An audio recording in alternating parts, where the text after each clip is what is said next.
Hey, welcome to another gentle journey into the past. Tonight we'll step through the doorway to a world once forgotten, now brought back through quiet storytelling. Maybe you're settled comfortably under your blankets, or watching the last hours of the day fade away. Either way, I'm glad to have you here. Let me know in the comments where you're listening from. Are we worlds apart or just a few hours difference, both of us here as evening falls? If you enjoy drifting off to calm stories and peaceful history, be sure to subscribe. There's so much more to discover together. The medieval world thought about law very differently than we do today. Where we look for facts and fairness, they often turned to old traditions, God's will, and what we might kindly call creative solutions.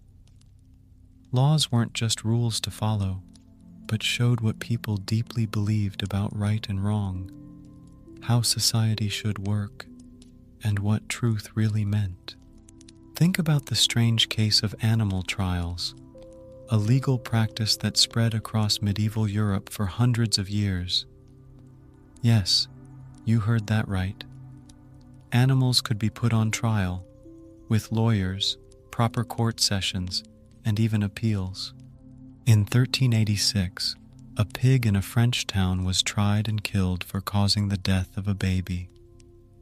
The pig was dressed in people's clothes for its execution, as if to show it understood right from wrong. This wasn't just one weird event, but part of a whole legal system that held animals responsible for their actions in ways that seem almost magical to us now. The medieval world thought about law very differently than we do today.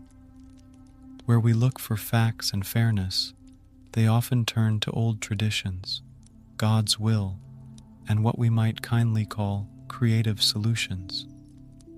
Laws weren't just rules to follow, but showed what people deeply believed about right and wrong, how society should work, and what truth really meant. Think about the strange case of animal trials, a legal practice that spread across medieval Europe for hundreds of years. Yes, you heard that right. Animals could be put on trial, with lawyers, proper court sessions, and even appeals.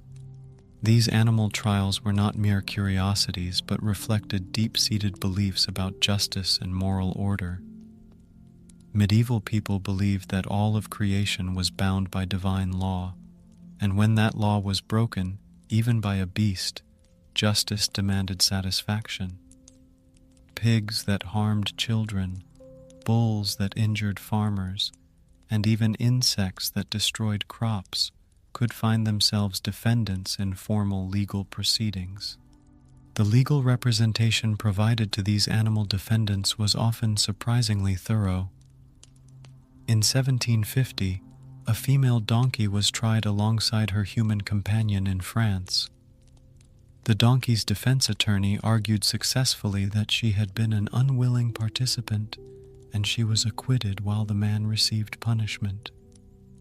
Witnesses even testified to the donkey's good character and previous virtuous behavior.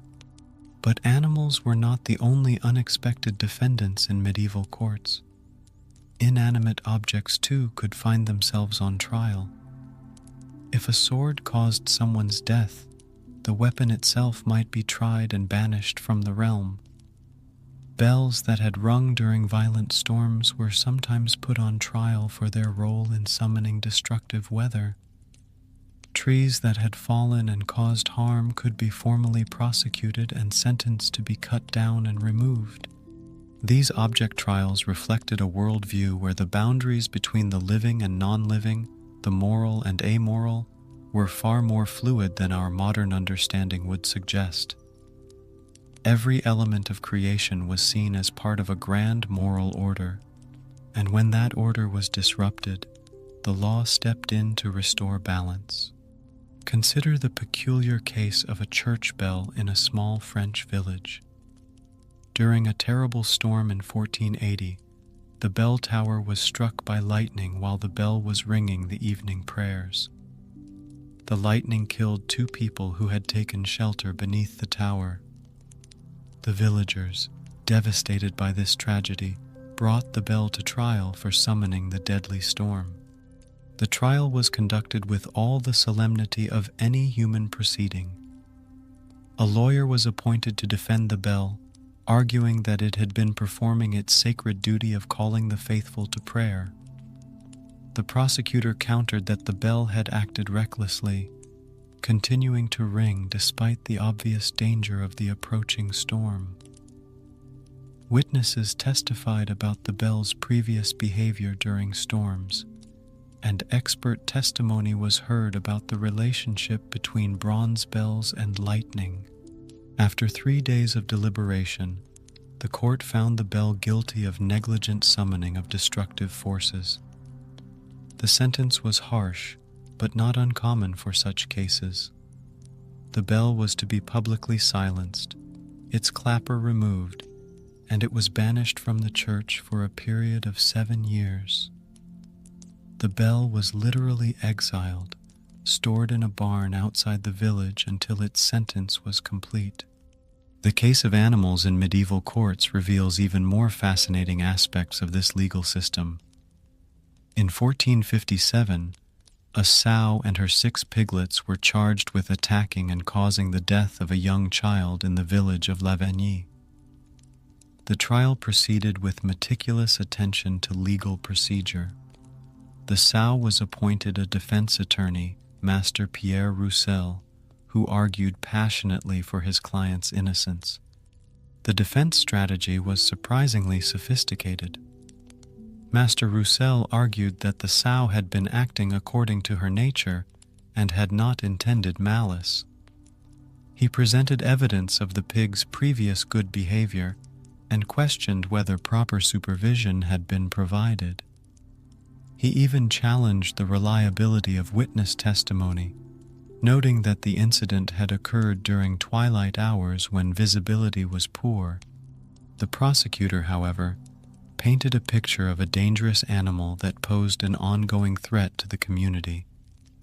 He argued that the sow had shown deliberate aggression and that justice required severe consequences to protect other children. The court's verdict was nuanced in a way that reveals the complexity of medieval legal thinking. The mother sow was found guilty and sentenced to death, but her 6 piglets were acquitted on the grounds that they were too young to understand the nature of their actions and had merely been following their mother's lead. The court noted that the piglets showed no signs of inherent viciousness and could potentially be reformed through proper care and training.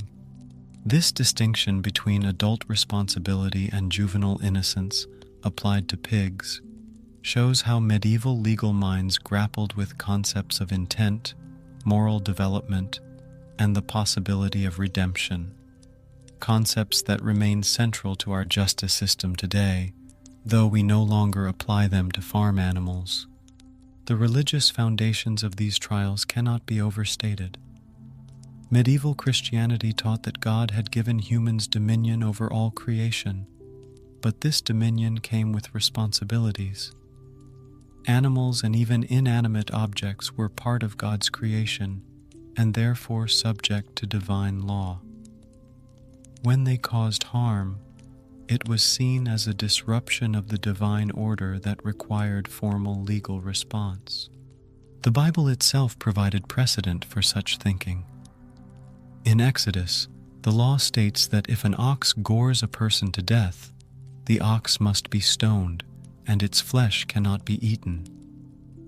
Medieval legal scholars took this as divine authorization for holding animals legally accountable for their actions.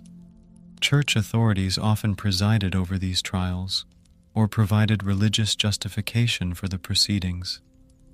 Priests would bless the courtroom, pray for divine guidance in reaching a just verdict, and sometimes even perform exorcisms on particularly troublesome animals, believing they might be possessed by evil spirits. The case of the locusts of Saint-Julien provides a fascinating example of how religious and legal thinking intertwined. In 1478, swarms of locusts were devastating crops in the region around Saint-Julien in France. The local authorities decided to take legal action against the insects. A formal trial was convened, complete with a prosecutor and a defense attorney appointed for the locusts. The prosecutor argued that the locusts were willfully destroying crops and threatening the community with starvation. The defense attorney, faced with the challenging task of defending insects, argued that the locusts were simply following their God-given nature and that humans had no right to interfere with divine providence. The trial took an unexpected turn when the defense attorney petitioned for a delay, arguing that his clients had not been properly served with legal notice of the proceedings. He claimed that the few locusts present in the courtroom could not represent the entire swarm without proper authorization from their absent companions. The court, taking this argument seriously, appointed officials to travel throughout the region reading legal summons to the locust swarms. These officials stood in fields and orchards, formally announcing the legal proceedings and demanding that representative locusts appear in court.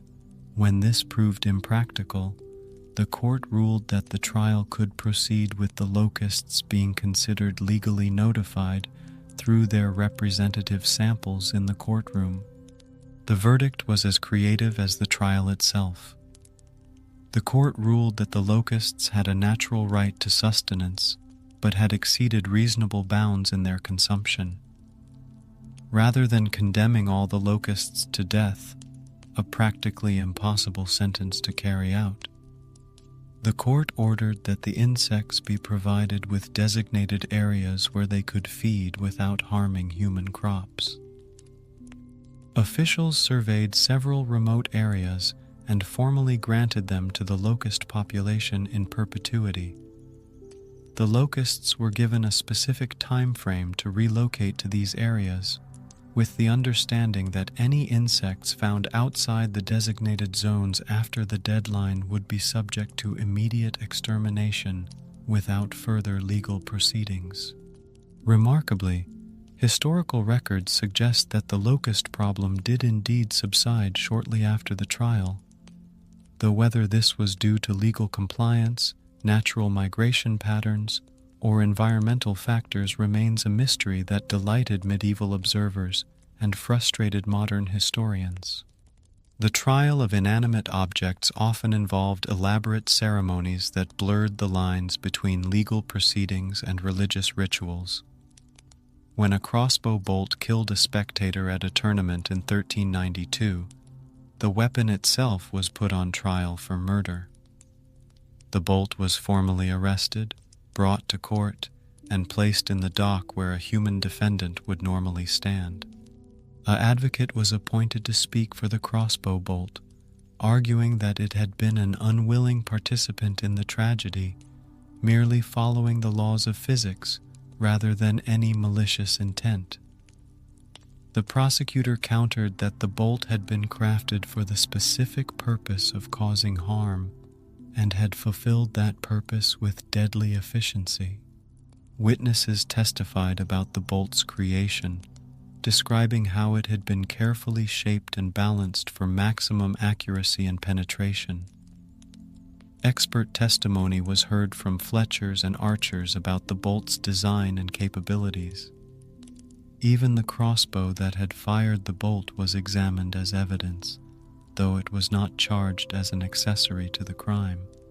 The court's deliberations reportedly lasted several days, during which theological questions about free will, divine providence, and the moral status of crafted objects were debated at length.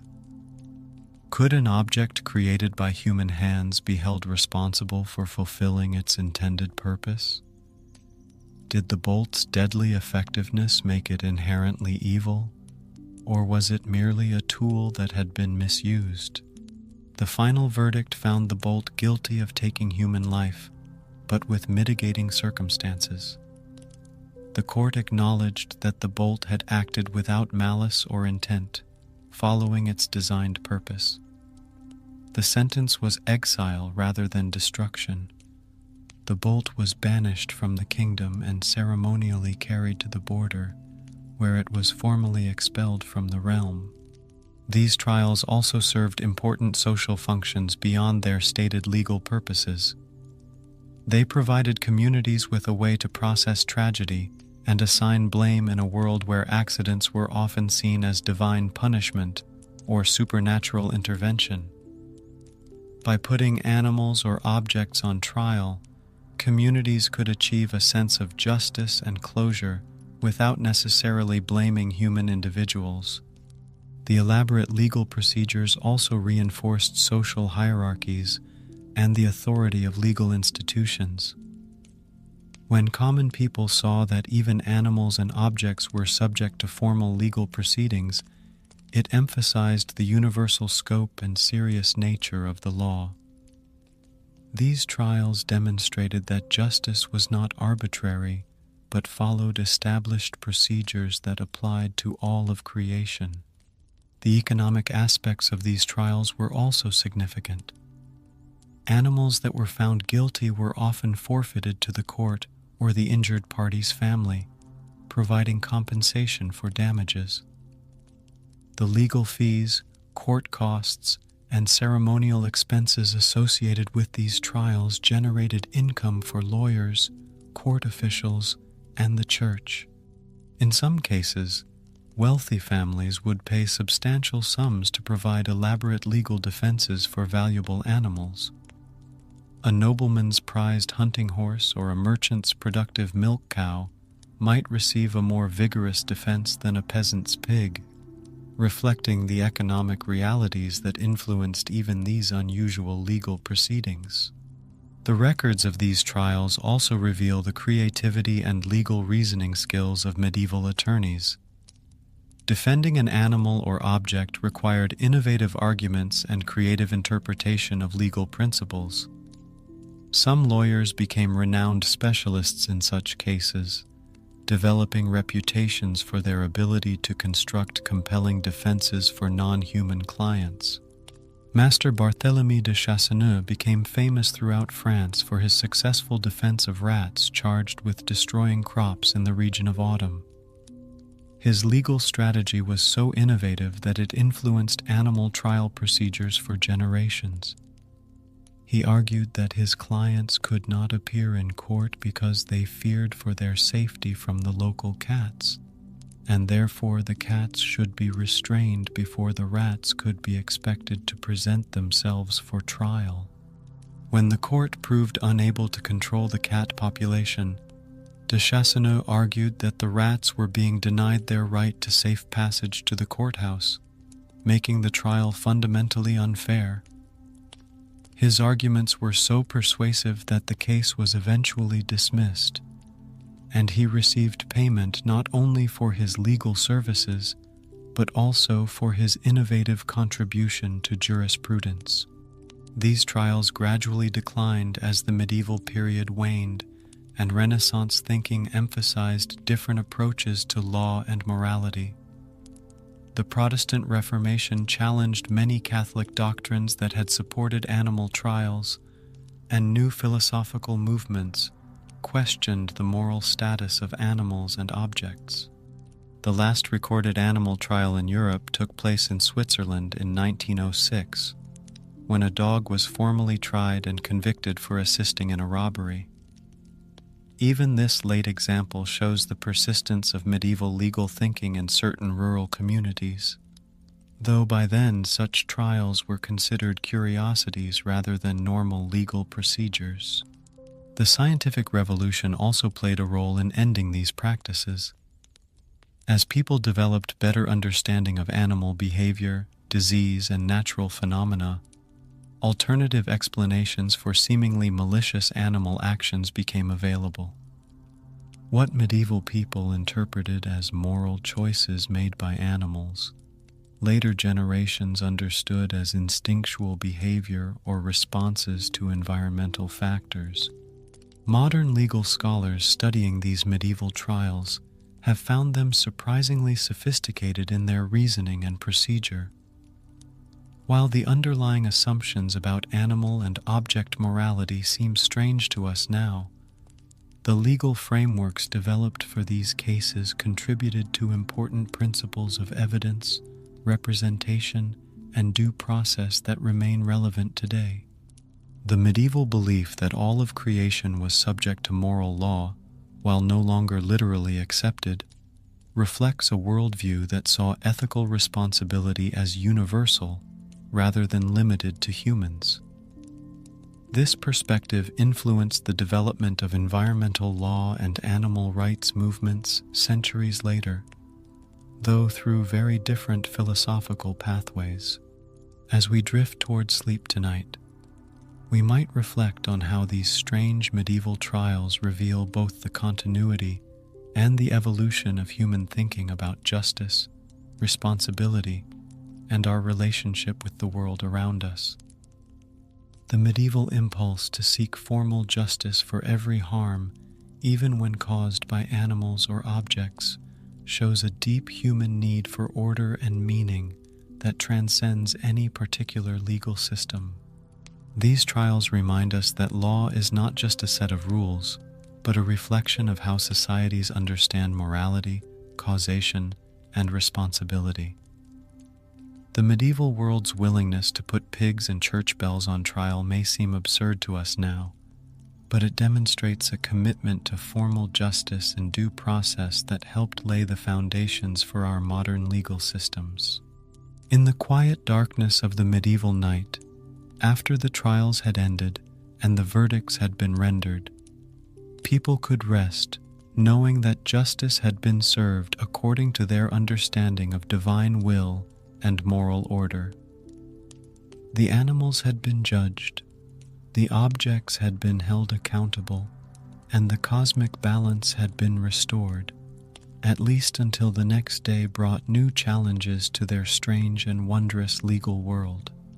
The concept of trial by ordeal added another layer of strangeness to medieval justice. These were legal procedures designed to determine guilt or innocence through divine intervention.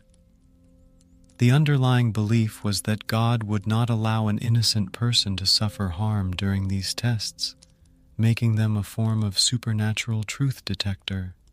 As you settle deeper into your blankets tonight, imagine the anxiety that must have filled a medieval courtroom when these trials were about to begin. The flickering candlelight would cast dancing shadows on stone walls as accused individuals prepared to place their fate entirely in God's hands. The ordeal of hot iron. Trial by hot iron was one such ordeal that sent shivers through medieval communities. The accused would be required to carry a piece of red-hot iron for a specified distance, usually 9 paces. Their hand would then be bandaged and examined after 3 days. If the wound was healing cleanly, they were declared innocent. If it showed signs of infection or poor healing, guilt was assumed.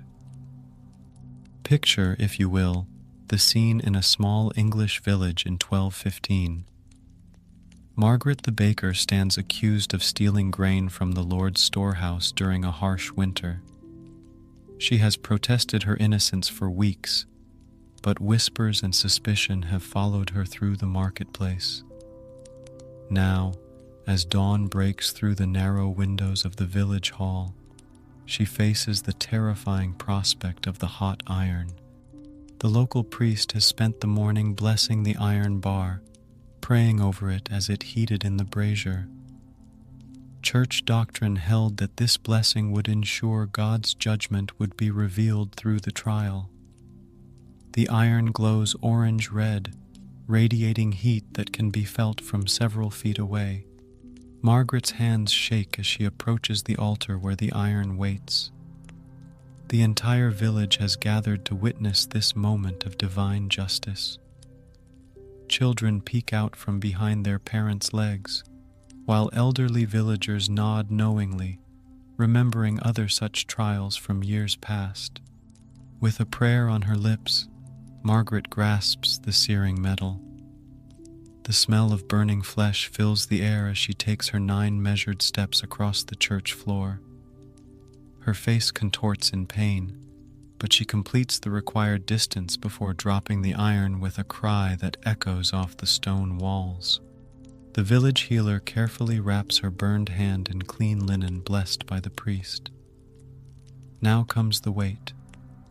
3 long days during which Margaret's fate hangs in the balance.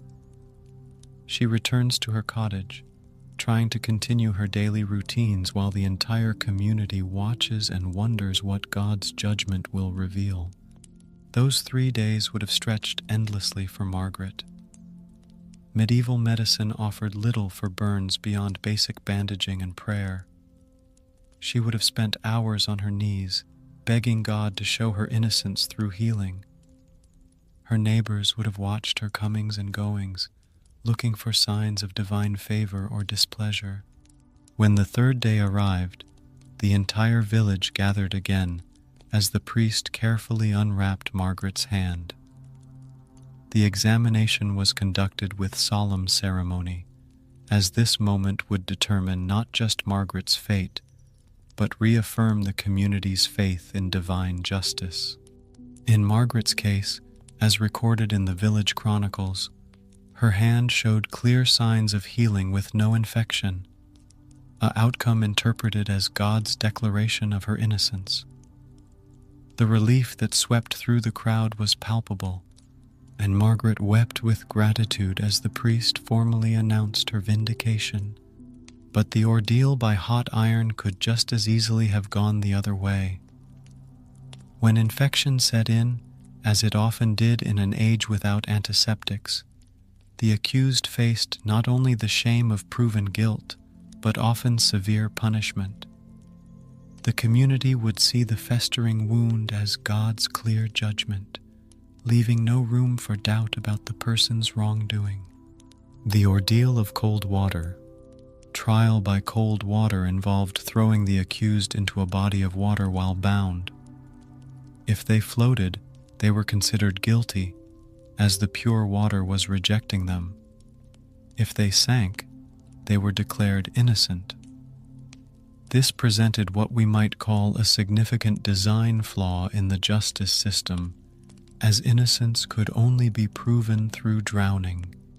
The logic behind this ordeal reveals fascinating aspects of medieval thinking about purity and divine judgment. Water, having been blessed by priests and considered one of God's purest creations, would naturally reject anything evil or corrupted.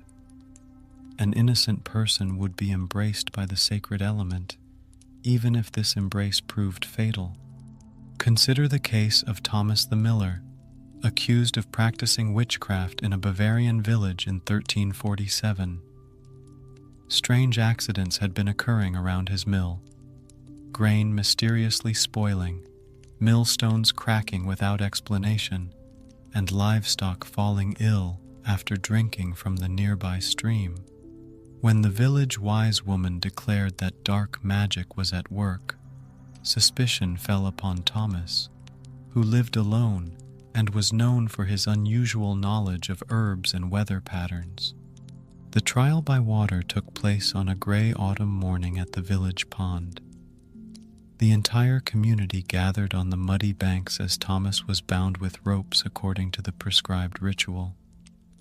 His thumbs were tied to his opposite big toes, making it impossible for him to swim even if freed from the larger bonds. The priest spoke lengthy prayers over the water, blessing it and calling upon God to reveal the truth through this ancient test. Thomas, a man of quiet faith despite the accusations against him, spent his final moments of freedom in silent prayer, asking not for survival but for God's will to be done. As Thomas was lowered into the cold water, the crowd held its collective breath. The moment of truth came quickly. Thomas sank beneath the surface like a stone, his bound body disappearing into the dark water. According to the logic of the ordeal, this was proof of his innocence, as the pure water had accepted him. Village men rushed into the pond to pull Thomas out, but precious minutes had passed. When they finally brought him to shore, Thomas was unconscious and barely breathing.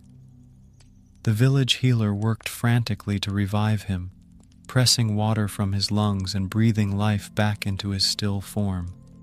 Thomas survived that day, though he never fully recovered from the ordeal. His innocence had been proven beyond doubt, but at the cost of his health and vigor. The accusations of witchcraft were dropped, and the village's misfortunes were attributed to other causes. Thomas lived another decade, always walking slowly and breathing with difficulty, a living reminder of the price of divine justice. Not all such trials ended with survival. Village records from across Europe contain countless entries recording deaths during trials by water. These fatalities were not seen as failures of the system, but as the unfortunate cost of determining truth through divine will. An innocent person who drowned was considered to have been called home by God, their soul pure and their reputation intact. Trial by combat. Perhaps most dramatically, trial by combat allowed disputes to be settled through physical battle. This could involve the actual disputants fighting each other, or they could hire champions to fight on their behalf. The belief was that God would ensure victory for the righteous party. The pageantry surrounding trials by combat was unlike anything else in medieval legal proceedings. These events drew crowds from miles around, transforming legal disputes into grand spectacles that combined entertainment with divine judgment. Picture the scene at the royal court in 1380, where Sir Roland de Vere stands accused of treason by Sir Geoffrey Maltravers. The accusation stems from a complex dispute over land rights and allegations of correspondence with French enemies. Both men are skilled knights with reputations to protect and estates hanging in the balance. The combat is scheduled for dawn on the feast day of St. Michael, patron saint of warriors. A large field outside the castle walls has been prepared for the encounter, with wooden barriers erected to contain the combat and raised platforms built for noble spectators. The common folk crowd behind rope barriers, chattering with excitement and placing wagers on the outcome. Both knights have spent weeks preparing for this moment. They have consulted with priests, made their confessions, and attended special masses asking for divine favor. Their armor has been blessed, their weapons consecrated, and their horses trained for the brutal work ahead. As the first light of dawn breaks across the field, both combatants enter the lists in full ceremonial procession. Herald announce their names, crimes, and claims, while priests offer final blessings. The rules of combat are read aloud. The fight will continue until one man yields, dies, or the sun sets. Yielding means accepting guilt and facing the prescribed punishment for treason. Sir Roland rides his destrier, a massive warhorse trained for battle, while carrying a lance, sword, and shield bearing his family arms. His opponent, Sir Geoffrey, is similarly equipped, but favors a warhammer over the traditional sword. Both men have chosen their weapons carefully, knowing that this fight will likely be their last. The signal to begin comes from the King's Marshal, who drops a white handkerchief from the royal platform. The crowd falls silent as the two knights spur their horses toward each other across the field. The thunder of hoofbeats builds to a crescendo as steel-tipped lances lower toward their targets. The first clash is tremendous. Sir Roland's lance catches Sir Geoffrey's shield but glances off, while Sir Geoffrey's weapon finds its mark on Roland's shoulder, sending him reeling in his saddle. Both men wheel their horses for another pass, their armor ringing from the impact. The combat continues for over an hour, both on horseback and on foot after their mounts are disabled. The crowd watches in fascination as the two knights circle each other, striking and parrying with weapons that grow heavier with each exchange. Their breathing becomes labored inside their helmets, and sweat pours down inside their armor despite the cool morning air. Finally, Sir Geoffrey stumbles on the churned earth of the combat field. Sir Roland seizes the moment, bringing his sword down in a powerful blow that catches his opponent between the neck and shoulder plates of his armor. Sir Geoffrey falls to his knees, then collapses forward onto the grass. The herald declares Sir Roland the victor, his innocence proven by divine intervention. Sir Geoffrey, wounded but alive, is helped from the field to face punishment for bringing false accusations. God has spoken through strength of arms, and justice has been served according to medieval understanding. The role of divine intervention. The underlying theology of trial by ordeal reveals much about medieval thinking regarding God's relationship with earthly justice. These practices weren't seen as primitive superstition, but as sophisticated applications of divine law to human affairs. Medieval theologians had developed elaborate justifications for these procedures based on biblical precedent and philosophical reasoning. They pointed to stories like Daniel in the lion's den and the three young men in the fiery furnace as examples of God protecting the innocent through miraculous intervention. The ordeal was seen as a form of prayer made manifest, a direct appeal to God's justice that bypassed the limitations of human understanding. When human witnesses were unreliable, when evidence was unclear, when truth seemed impossible to determine, the ordeal offered a way to access divine knowledge directly. Preparation for these trials involved extensive religious ritual. The accused would typically fast for 3 days, attend special masses, and receive communion before facing their ordeal. The implements used, iron bars, water, weapons, were all blessed by priests and consecrated for their sacred purpose. The entire community participated in these religious preparations. Special prayers were said in churches throughout the region, asking God to reveal truth through the upcoming trial. People would gather to pray for divine justice, regardless of their personal feelings about the accused individual's guilt or innocence. Father Benedict, a monk who witnessed dozens of ordeals during his 40-year service at a monastery court, wrote extensively about the spiritual dimensions of these trials.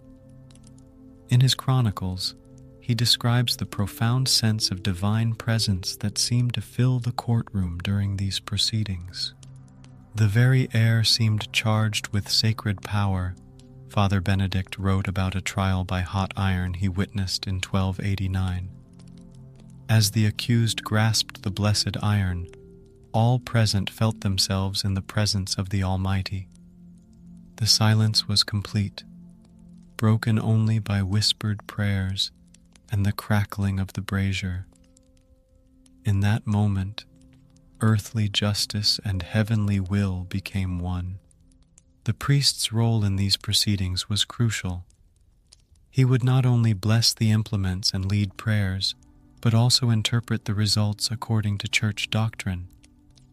The healing of a burn, the floating or sinking of a body, the outcome of combat, all were read as divine messages that required proper theological understanding. The paradoxes and problems. Despite the sincere faith behind these practices, medieval people were not blind to their practical problems.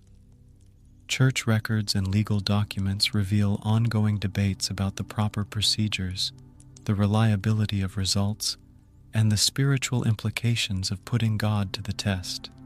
Some theologians worried that demanding divine intervention in every legal dispute showed insufficient faith in human reason and church teaching. Others argued that certain accusations were too serious to trust to human judgment alone, and required direct divine input. The practical administration of these trials created numerous opportunities for corruption and manipulation. The temperature of iron could be adjusted, the depth and movement of water altered, the rules of combat modified to favor one party over another.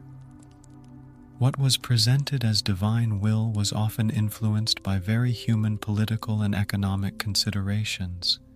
The case of Elena the herbalist illustrates these complexities perfectly. Accused of poisoning a rival's livestock in 1342, Elena faced trial by hot iron. As a poor widow with no political connections, she had little hope of influencing the proceedings in her favor. However, Elena possessed one advantage.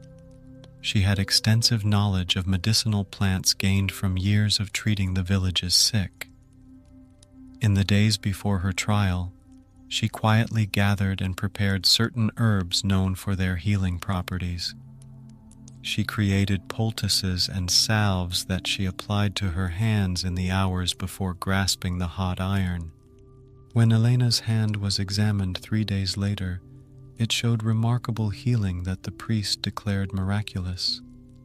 Her innocence was proclaimed, and she was freed from all charges. Elena never revealed her herbal preparations, allowing the community to interpret her healing as purely divine intervention.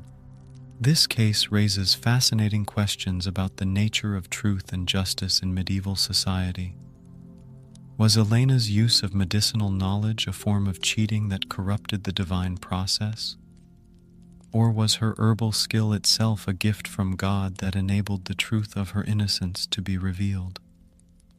Medieval thinking about such matters was far more nuanced than we might expect. Women and ordeals. Women faced particular challenges and disadvantages in trial by ordeal, reflecting broader medieval attitudes about gender, morality, and spiritual authority. The physical demands of carrying hot iron or surviving combat put women at a natural disadvantage, while cultural assumptions about female weakness and moral susceptibility influenced how their ordeals were conducted and interpreted. Trial by combat posed special problems for women accusers and defendants. Since women were generally barred from combat themselves, they had to find male champions willing to fight on their behalf. This created a complex dynamic where a woman's fate depended not only on divine justice, but also on her ability to secure competent and committed representation. Lady Catherine of Westmarch found herself in exactly this predicament in 1356, when accused of adultery by her husband's brother, who hoped to prevent her from inheriting family lands. The accusation, if proven, would result in loss of property, social standing, and possibly her life. Catherine's challenge was finding a champion willing to risk his life for her cause. Her own family was too distant to help, and her husband's relatives obviously supported the accusation. She finally convinced Sir Edmund, a young knight seeking to prove his valor, to serve as her champion in exchange for a substantial portion of her inheritance. The combat that determined Catherine's fate was brutal and prolonged. Sir Edmund faced Sir William, her accuser's chosen champion, in a fight that lasted most of the afternoon. Catherine watched from the women's gallery, knowing that her life hung on the skill and endurance of a man she barely knew. When Sir Edmund finally prevailed, striking down Sir William in the final moments before sunset, Catherine's innocence was established beyond question. However, the cost had been enormous. Not only the promised payment to her champion, but also the trauma of watching men fight to the death over her reputation. For women facing ordeals involving hot iron or cold water, different challenges arose. Their generally smaller stature and supposedly more delicate constitution were sometimes taken into account, with modified procedures or reduced requirements. However, This special treatment could also be interpreted as evidence of guilt, creating a no-win situation for female defendants. The decline of ordeals. The practice of trial by ordeal gradually declined during the later medieval period as new forms of legal reasoning gained acceptance. The Fourth Lateran Council of 1215 marked a crucial turning point when the Catholic Church formally prohibited clergy from participating in these trials. This prohibition didn't immediately end the practice, but it removed the religious authority that had legitimized ordeals for centuries. Without priestly blessing and theological justification, these trials began to seem less like divine justice and more like dangerous superstition. The rise of universities and scholastic thinking also contributed to the decline. Legal scholars trained in Roman law and Aristotelian logic developed new approaches to evidence and proof that relied more on human reason than divine intervention. The rediscovery of ancient legal texts provided alternative models for conducting trials and determining truth. Economic factors played a role as well. As commerce expanded and legal disputes became more complex, the simple binary outcomes of trial by ordeal proved inadequate for resolving sophisticated questions about contracts, property rights, and commercial law. Merchants needed predictable legal processes that could handle nuanced disputes rather than the all-or-nothing approach of divine judgment. The last recorded trial by ordeal in England took place in 1070, though the practice continued in some remote areas of Europe for several more centuries. In Germany and Eastern Europe, isolated communities continued using these methods well into the 1400s, particularly for accusations of witchcraft and other crimes seen as spiritual in nature. Legacy and reflection. As we settle into sleep tonight, we might reflect on what these strange medieval practices reveal about the human search for justice and truth. The willingness to entrust legal decisions to divine intervention shows both the limitations of medieval knowledge and the profound faith that characterized the age. These ordeals represent humanity's eternal struggle with the problem of determining truth when evidence is unclear and human judgment seems inadequate. While we no longer heat iron bars or throw suspects into ponds, we continue to grapple with questions about how to achieve fair and accurate legal outcomes. The medieval faith in divine justice, however misguided it may seem to us now, reflected a worldview that saw all of existence as interconnected and morally meaningful.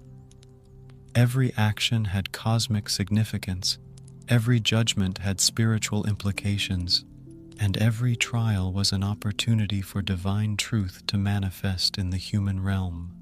Modern legal systems, with their emphasis on evidence, procedure, and human reason, represent centuries of evolution from these primitive beginnings.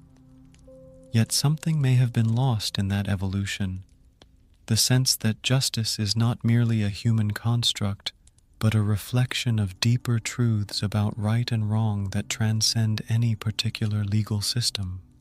In the quiet darkness of the night, as medieval communities once waited to learn the results of divine judgment, we can appreciate both how far we've traveled from those uncertain times and how the fundamental human desire for fair and truthful justice remains unchanged across the centuries.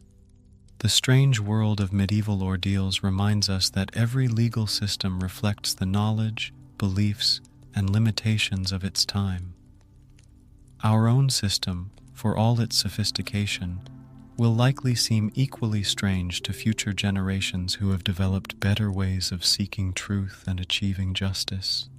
Rest well tonight, knowing that while the methods have changed dramatically, the human commitment to finding fair solutions to disputes and protecting the innocent continues to evolve and improve with each passing generation. As the evening shadows lengthen and you settle into the comfortable rhythm of sleep, let us explore another fascinating corner of medieval life, the strange world of professions and their peculiar legal standing. In a time when your occupation determined not just your income, but your very place in society's intricate hierarchy, the laws governing different trades created a complex web of privileges, restrictions, and unexpected contradictions. The medieval world was one of rigid social categories, where the accident of birth or the choice of profession could determine whether you lived as an honored citizen or existed on the margins of society. Tonight, we'll discover how the law treated those who practiced necessary but morally questionable trades, how debt could become a hereditary curse, and how the simple act of selling bread could lead to public humiliation if done improperly. The executioner's paradox. The legal status of various professions in medieval Europe produced some wonderfully strange laws, but perhaps none more fascinating than those governing executioners. These men occupied a peculiar position in society, while their services were essential for the functioning of the justice system. They were often considered ritually unclean and subjected to numerous restrictions that seem almost surreal to modern minds. Imagine, if you will, Master Heinrich the Executioner, living in a small German town in the year 1420. Heinrich inherited his profession from his father, as was common in this hereditary trade. Every morning, he would wake in his cottage outside the town walls, forbidden by law from living among the ordinary citizens whose justice he served. In many German states, executioners were required to live outside town walls and could only enter the community to perform their duties. The reasoning behind this exile was both practical and spiritual. The townspeople believed that constant contact with death made executioners spiritually contaminated, capable of bringing bad luck or even plague to those around them. But the restrictions didn't end with housing. Heinrich was forbidden from touching food in markets, as his touch was believed to contaminate goods. When he needed to buy bread or vegetables, he had to point to what he wanted, while a vendor used tongs or wooden paddles to handle the transaction. The coins he paid with were often cleansed with holy water before being accepted into the general circulation. Yet here's where medieval logic becomes truly fascinating. These same executioners often supplemented their income by working as healers and veterinarians. Their intimate knowledge of anatomy, gained through their primary profession, made them surprisingly effective medical practitioners. This created the paradoxical situation where the same person might take a life in the morning and save one in the afternoon. Heinrich, like many of his colleagues, had learned to set broken bones, treat wounds, and even perform simple surgeries. Desperate patients would seek him out under cover of darkness, ashamed to be seen consulting someone so socially stigmatized, yet grateful for his unusual expertise. He kept a collection of herbs and medicinal preparations, passed down through generations of executioner healers, remedies that often proved more effective than those offered by university-trained physicians. The economic arrangements surrounding executioners were equally strange. In some regions, they were paid by the execution, creating a perverse incentive structure where justice became quite literally a business transaction. A beheading might earn more than a hanging, while torture sessions were often billed by the hour. Some executioners became quite wealthy, despite their social isolation, particularly those skilled in the more complex and specialized punishments favored by wealthy clients who could afford elaborate justice. Master Wilhelm of Frankfurt became renowned throughout the Rhine Valley for his innovative approaches to punishment. He developed new techniques that were both more humane and more theatrical, satisfying the medieval desire for justice as public spectacle while reducing unnecessary suffering. His services were so sought after that nobles would delay executions for weeks to secure his availability. But Wilhelm's success came at a personal cost. Despite his wealth and professional reputation, he remained socially isolated, unable to marry into respectable families or participate in guild activities.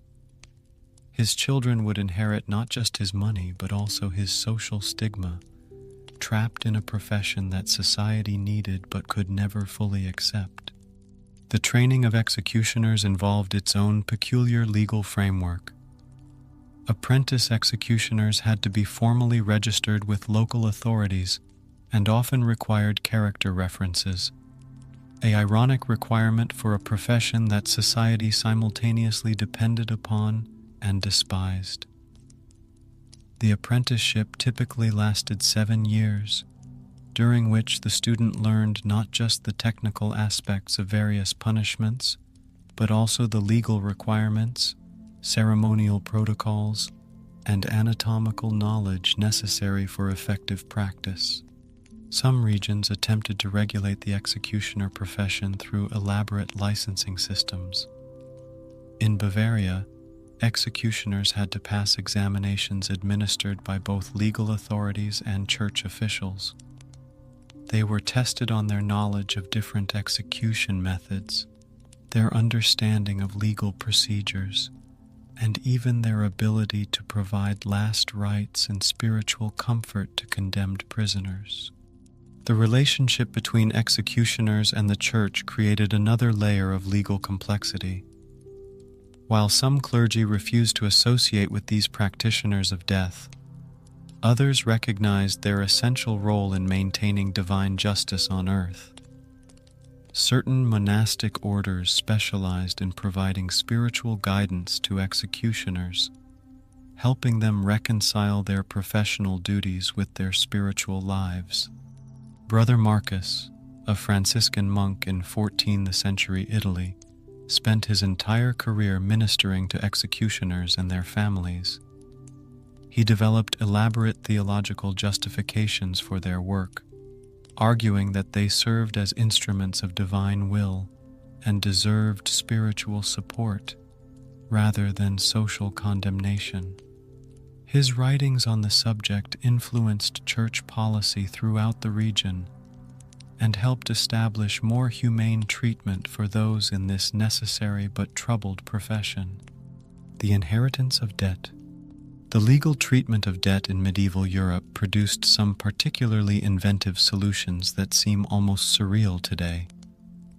In parts of medieval France, a debtor who could not pay might be required to sit naked in the town square while crying out their shame to all who passed.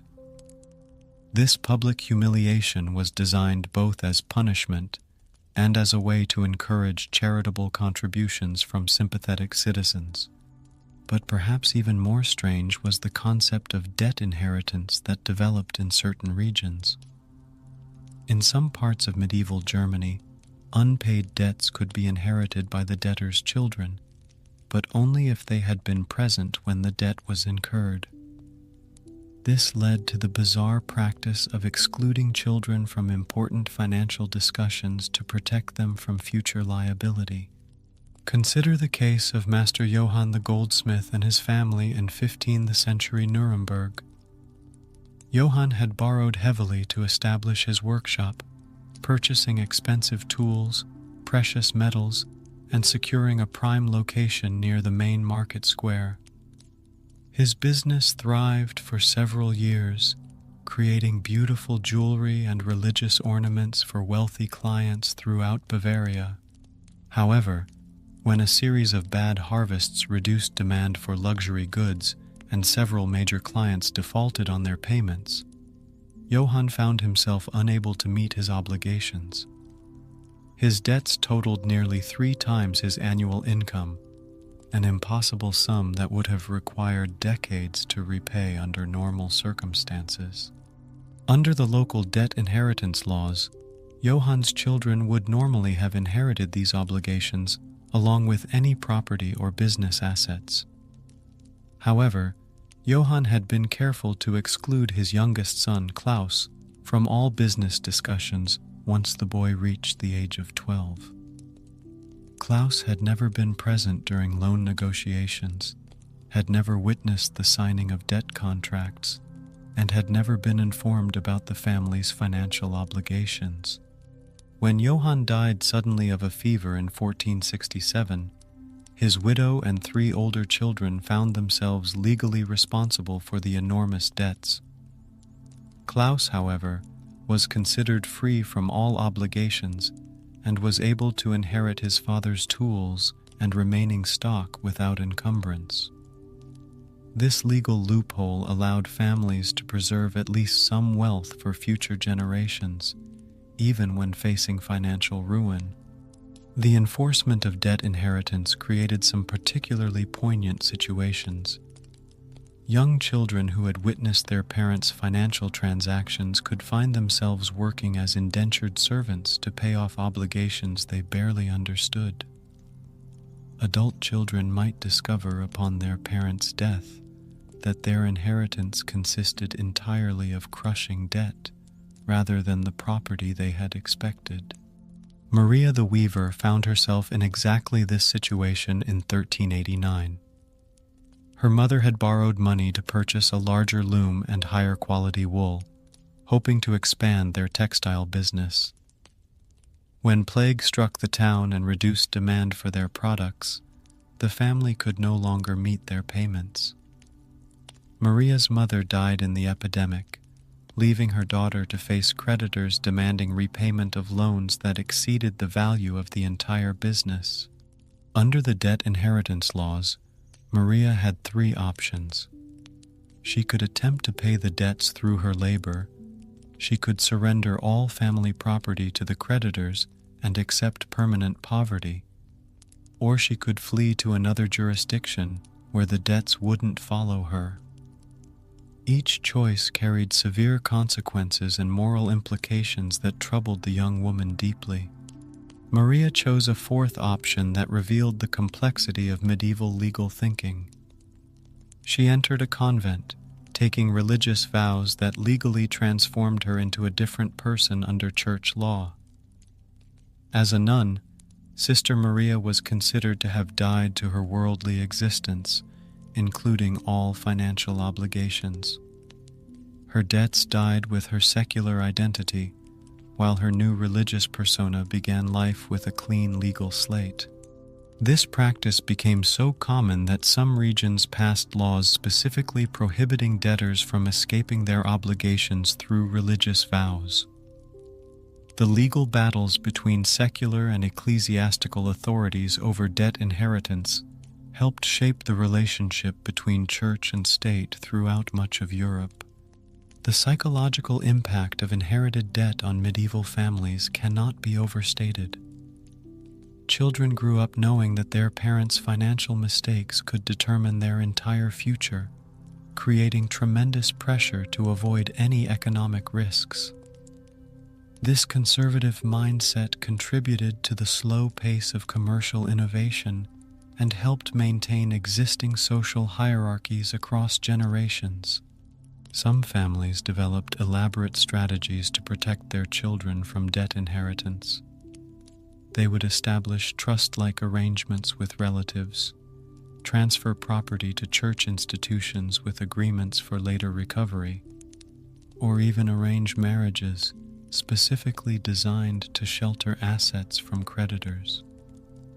These legal maneuvers created a complex web of obligations and relationships that often extended across multiple generations. The records of Master Thomas the Merchant reveal one such strategy in fascinating detail. Facing enormous debts from a failed trading venture to the Low Countries in 1434, Thomas arranged for his brother-in-law to formally adopt his youngest son. This legal adoption transferred the boy to a different family line, protecting him from any debt inheritance while keeping him close enough for informal family support. When Thomas died 3 years later, His adopted son was able to reclaim the family business through a series of careful legal transactions. The boy, now legally a member of his uncle's family, purchased his father's former assets at public auction, using money secretly provided by family allies. This elaborate charade allowed the family to maintain their economic position while technically satisfying all legal requirements regarding debt inheritance. Market regulation and trade justice. The regulation of markets and trade produced its own category of unusual laws that reveal much about medieval priorities and concerns.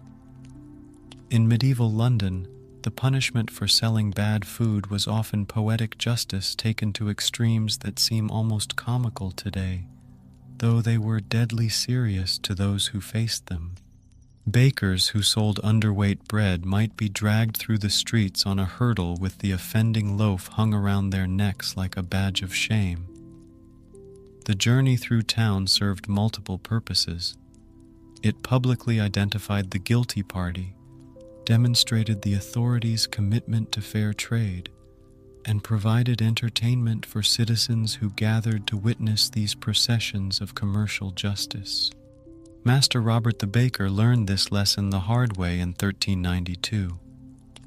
Struggling to make ends meet during a particularly expensive grain season, Robert had been gradually reducing the size of his loaves while maintaining the same prices. For weeks, he thought his subtle deception had gone unnoticed by his customers, who seemed satisfied with their purchases and continued to frequent his shop. However, the London Guild of Bakers maintained strict oversight of their members' practices. Guild inspectors made regular rounds, purchasing bread from different shops and weighing it against the official standards maintained at the guild hall. When Robert's loaves consistently came up short, he was formally charged with fraud and brought before the guild court. The punishment was swift and theatrical. Robert was forced to stand in the pillory for 3 hours while townspeople pelted him with stale bread and rotten vegetables. Around his neck hung the underweight loaf that had triggered his downfall, with a placard detailing his crime for all to see. The humiliation was so complete that many bakers preferred to pay heavy fines rather than endure this public disgrace. But the guild's justice didn't end with humiliation. Robert was banned from baking for 6 months and required to make public restitution to every customer he had cheated. Guild officials posted notices throughout the city listing the dates and amounts of his fraudulent sales, allowing citizens to come forward and claim compensation. The total cost often exceeded the baker's annual income, effectively forcing many offenders out of business permanently. Brewers who watered down their ale faced similar theatrical punishments.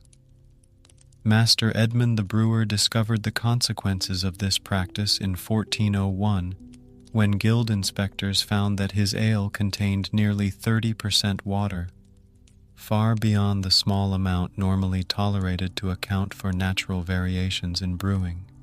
Edmund's punishment was particularly inventive. He was forced to drink only his own inferior product for a month, with guild officials monitoring his compliance daily. The watered-down ale provided insufficient nutrition and left Edmund constantly thirsty, creating a perfect example of justice fitted to the crime. Other brewers took note of Edmund's suffering and generally maintained higher standards rather than risk similar treatment. The guild system created elaborate networks of mutual surveillance and enforcement that extended far beyond simple quality control. Master craftsmen were expected to monitor their apprentices, report violations by competitors, and maintain the overall reputation of their trade. This created a complex social dynamic where economic competition was balanced against collective professional interests. Guild courts developed sophisticated procedures for investigating trade violations.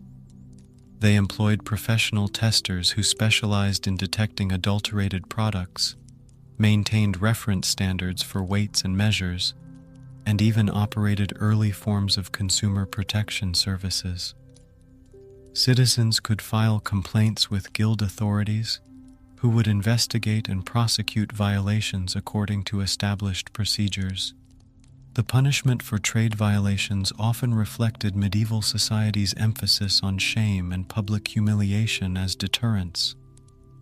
Rather than simply imposing fines or brief imprisonment, the guild system sought to create lasting consequences that would discourage future violations through social pressure and damaged reputations.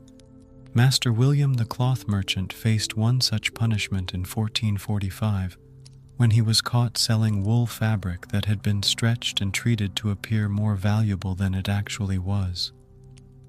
The guild court sentenced him to stand in the market square for 3 consecutive market days, wearing a sign that detailed his deception, while potential customers examined and rejected the fraudulent cloth he was required to display. The economic impact of these public punishments often far exceeded their immediate humiliation.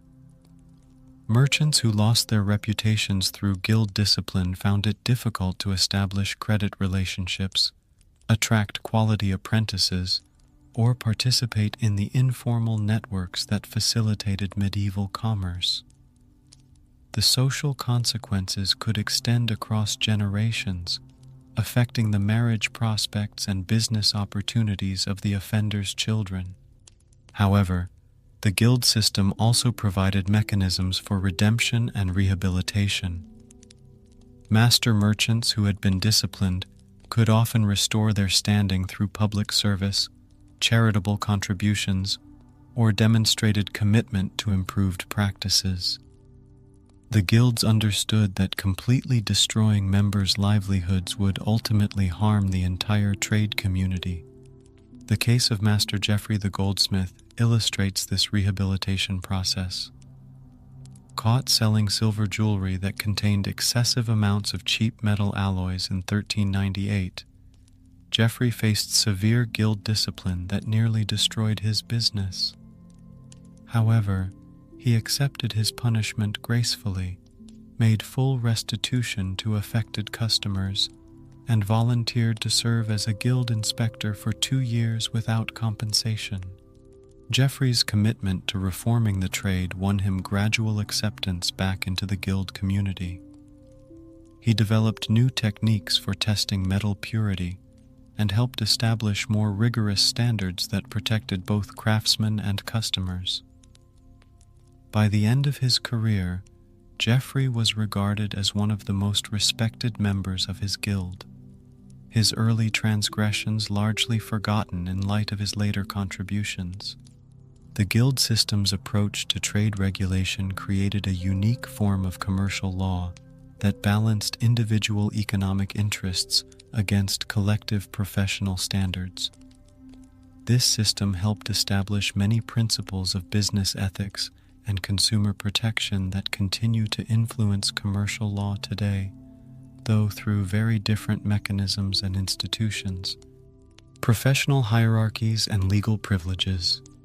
The medieval legal system created elaborate hierarchies within professions that determined not just economic opportunities, but also legal rights and social standing. These hierarchies were often reinforced through formal laws and guild regulations that specified exactly what different classes of workers could and could not do. Master craftsmen enjoyed significant legal privileges that were denied to journeymen and apprentices. They could own property, participate in guild governance, take legal action in their own names, and make binding contracts. Journeymen, despite their skill and experience, remained in a legal limbo, no longer apprentices but not yet masters, with limited rights and constant uncertainty about their future prospects. The path to mastership involved more than just technical skill. Aspiring masters had to demonstrate financial stability, moral character, and often political connections within the guild structure. They were required to create a masterpiece, a work of exceptional quality that proved their technical competence. But they also had to pay substantial fees, host expensive celebrations for existing masters, and sometimes wait years for open positions to become available. Master Heinrich the Carpenter achieved his mastership in 1456 after a journey that reveals the complexity of medieval professional advancement. Heinrich had completed his apprenticeship at age 21 and spent 8 years as a journeyman, working for different masters throughout the Holy Roman Empire while perfecting his skills and accumulating the money needed for his masterpiece project. When Heinrich finally felt ready to attempt mastership, he had to submit a formal petition to the Carpenters Guild, supported by character references from 3 existing masters and proof of sufficient funds to establish his own workshop. The guild required him to demonstrate his ability to create complex joints, construct architectural elements, and repair existing structures according to the guild's exacting standards. Heinrich's masterpiece was an elaborate wooden altar screen for the local church, featuring intricate carvings and innovative joinery techniques that showcased his full range of skills. The project took 6 months to complete and cost Heinrich nearly everything he had saved during his journeyman years.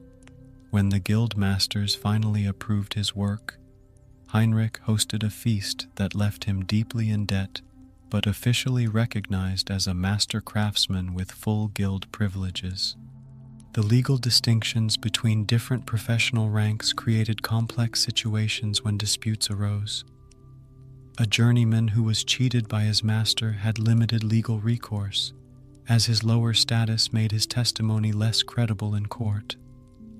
An apprentice who was mistreated might have no legal standing to complain at all, depending entirely on the goodwill of guild officials for any protection. These hierarchies also created opportunities for abuse and exploitation that the legal system was ill-equipped to address. Master Anna the Weaver, one of the few women to achieve master status in her guild, faced constant challenges to her authority from male journeymen who resented taking orders from someone they considered their social inferior despite her superior professional standing. Anna's case reached the guild court repeatedly as she struggled to maintain discipline in her workshop. Male workers would deliberately produce inferior work, arrive late, or refuse to follow her instructions, knowing that the guild's male leadership was sympathetic to their complaints about female authority. Anna eventually succeeded by forming alliances with other female guild members and demonstrating that her workshop consistently produced higher quality work than those of her male competitors. The guild system's treatment of women reveals another layer of legal complexity in medieval professional life. Some guilds excluded women entirely, while others allowed them to participate only as widows inheriting their husbands' positions.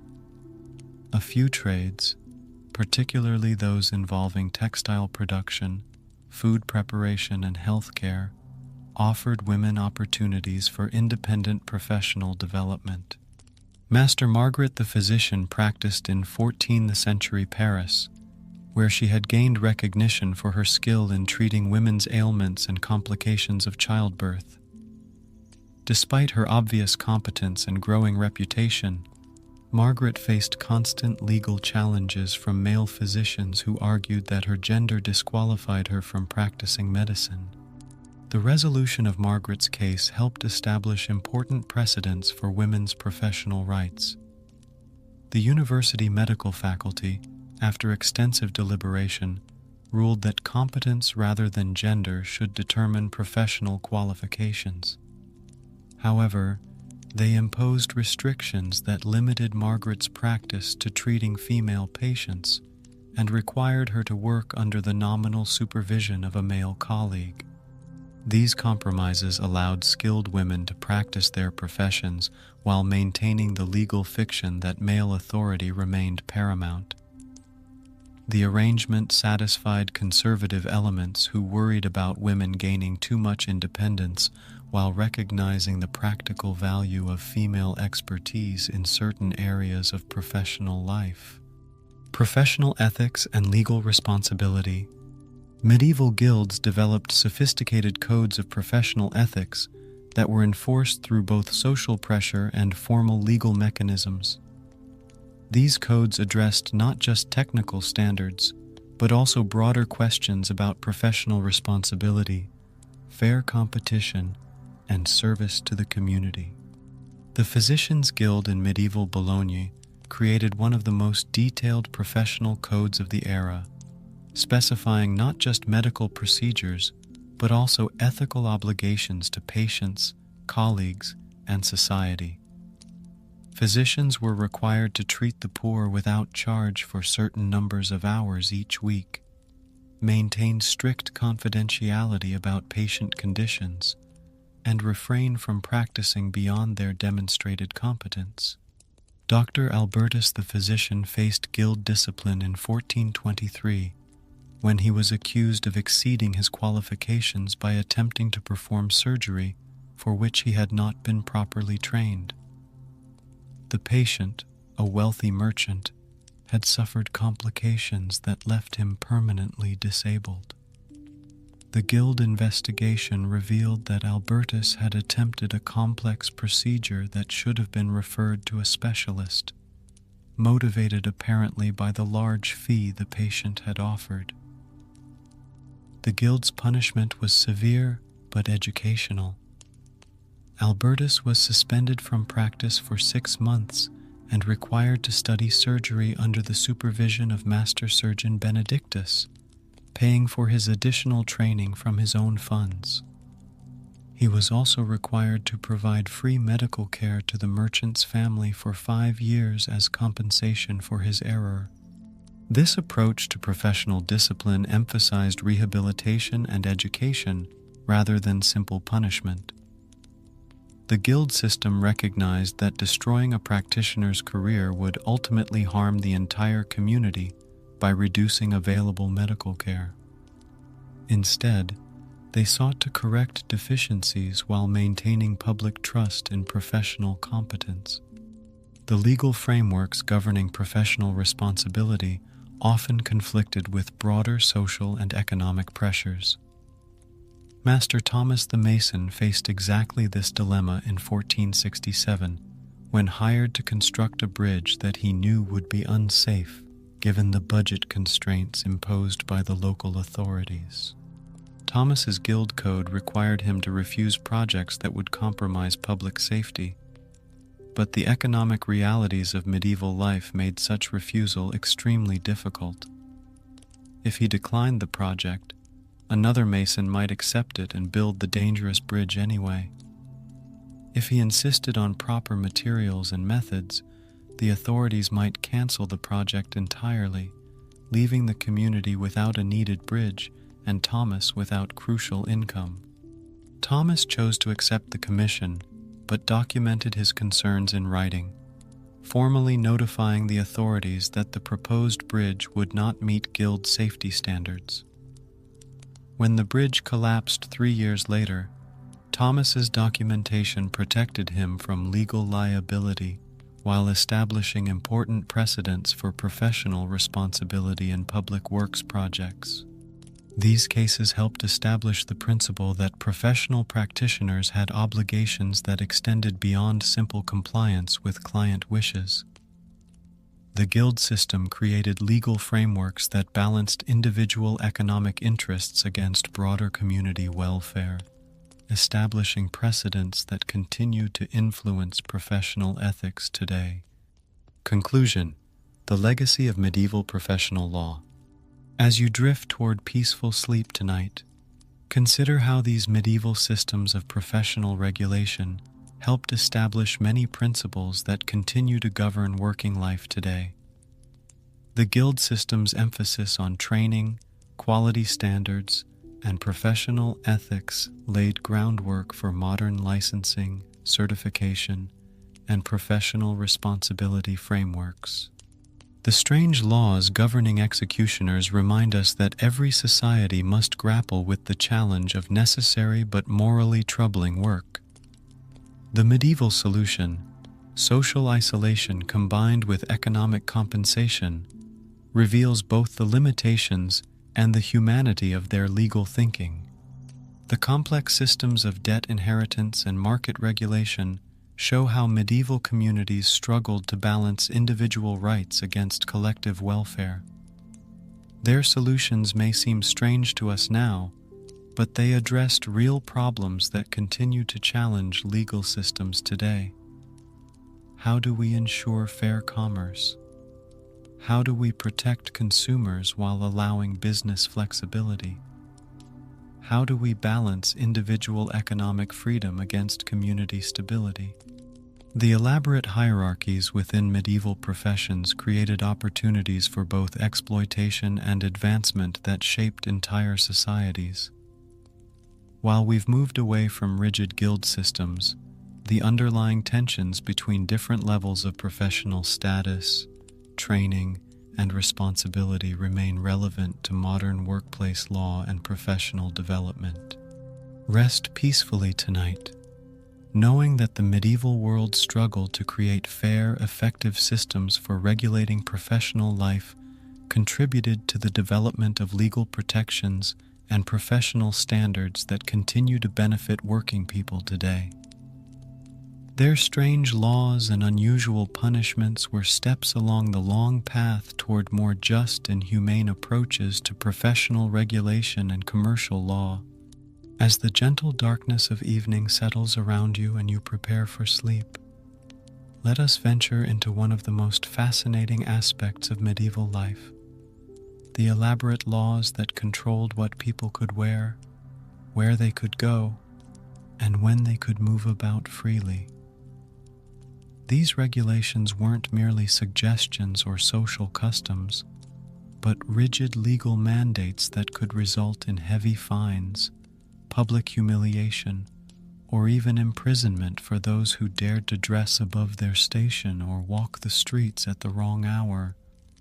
The medieval world was obsessed with maintaining visible social order, and nowhere was this more apparent than in the intricate web of sumptuary laws that dictated every aspect of personal appearance and daily movement. Tonight, we'll explore how a simple choice of clothing color could mark you as a criminal, how the length of your shoes revealed your social standing, and how the setting sun transformed ordinary citizens into potential lawbreakers simply by virtue of being awake. The fabric of social order, sumptuary laws. Consider the sumptuary laws that swept across medieval kingdoms like invisible chains binding society into its predetermined order. These weren't simply fashion guidelines.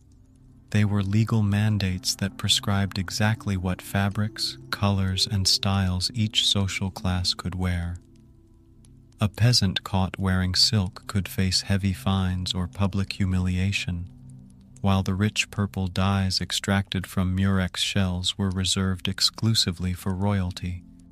Picture young Isabella, a successful merchant's daughter in 14th century Florence, standing before her wardrobe on a crisp autumn morning in 1378. Despite her family's growing wealth from their textile business, Isabella's clothing choices were strictly limited by law. She could wear fine wool and even some modest silk trim, but the deep blue and purple fabrics she admired in the marketplace were forbidden to anyone below noble rank. The sumptuary laws of Florence in Isabella's time were particularly detailed and specific. Merchants' daughters could wear silk only on feast days and only in certain prescribed colors: modest browns, greens, and pale blues that wouldn't be mistaken for noble garments. The width of their sleeves was regulated, the length of their trains limited, and even the number of buttons on their dresses was specified by law. Isabella's mother, Donna Caterina, had learned these rules through painful experience.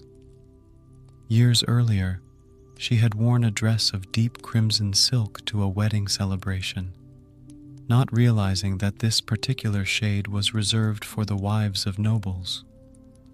City officials had fined her family 20 florins, nearly a month's income, and forced her to publicly apologize for her presumption. The psychological impact of these laws on families like Isabella's was profound. Despite their wealth and education, they were constantly reminded of their subordinate position in society through these daily restrictions on their appearance. Every morning brought decisions about how to dress respectably without crossing invisible lines that could trigger legal consequences. The enforcement of sumptuary laws created a peculiar form of legal theater where citizens were expected to monitor each other's clothing choices. Neighbors would report violations to city officials, creating an atmosphere of constant surveillance and social tension. The wealthy merchant who tried to dress like a nobleman faced not just legal punishment, but also social ostracism from both the class he was trying to join and the one he was trying to leave behind. Master Giovanni the silk merchant found himself caught in exactly this social trap in 1389.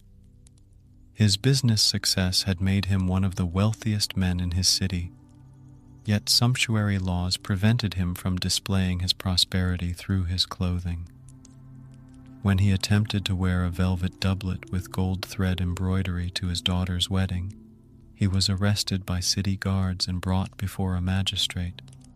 The trial revealed the complex social dynamics underlying sumptuary legislation.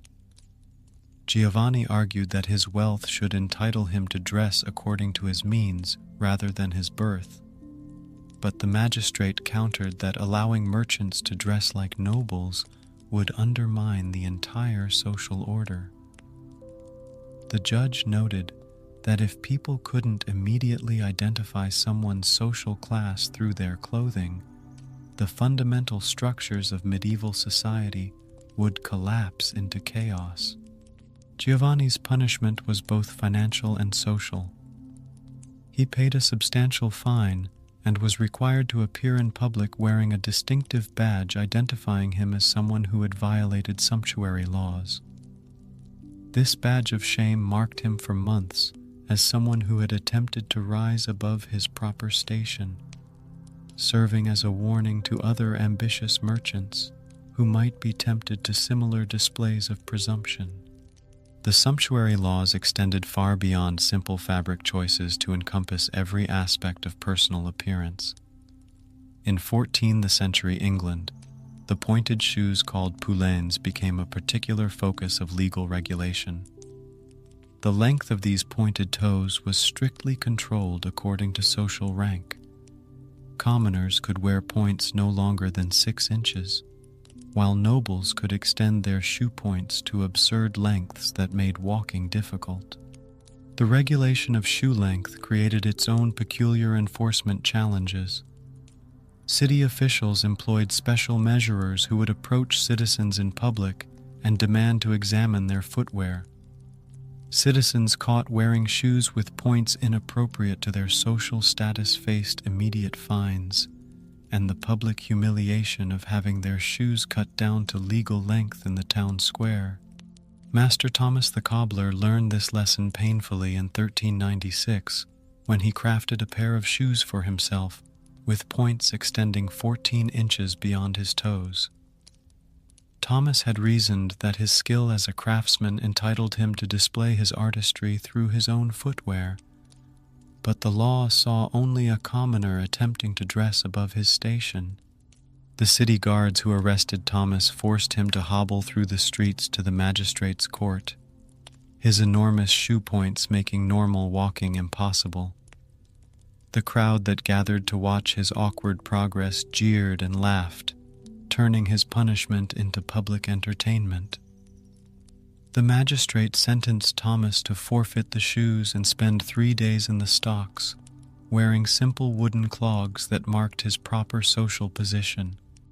These seemingly arbitrary regulations about shoe length and fabric colors reflected deeper medieval anxieties about social mobility and the proper ordering of society. The rising merchant class, with their increasing wealth and education, posed a challenge to traditional nobility based on birth rather than achievement. Sumptuary laws provided a way to maintain visible social distinctions, even when economic distinctions were blurring. The Church played a significant role in supporting and enforcing sumptuary legislation. Religious authorities argued that excessive display of wealth was spiritually dangerous, leading to pride and vanity that endangered the soul. Priests would deliver sermons condemning fashion excesses and supporting laws that enforced Christian humility through regulated dress.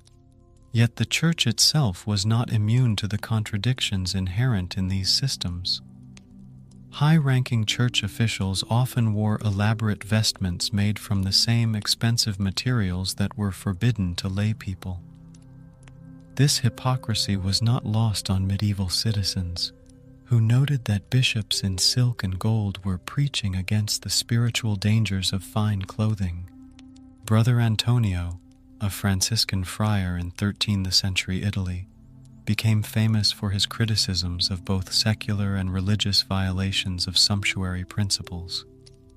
He argued that true Christian virtue required simple dress for everyone, regardless of their position in society. His sermons attracted huge crowds who came to hear him condemn the elaborate clothing worn by both nobles and high church officials.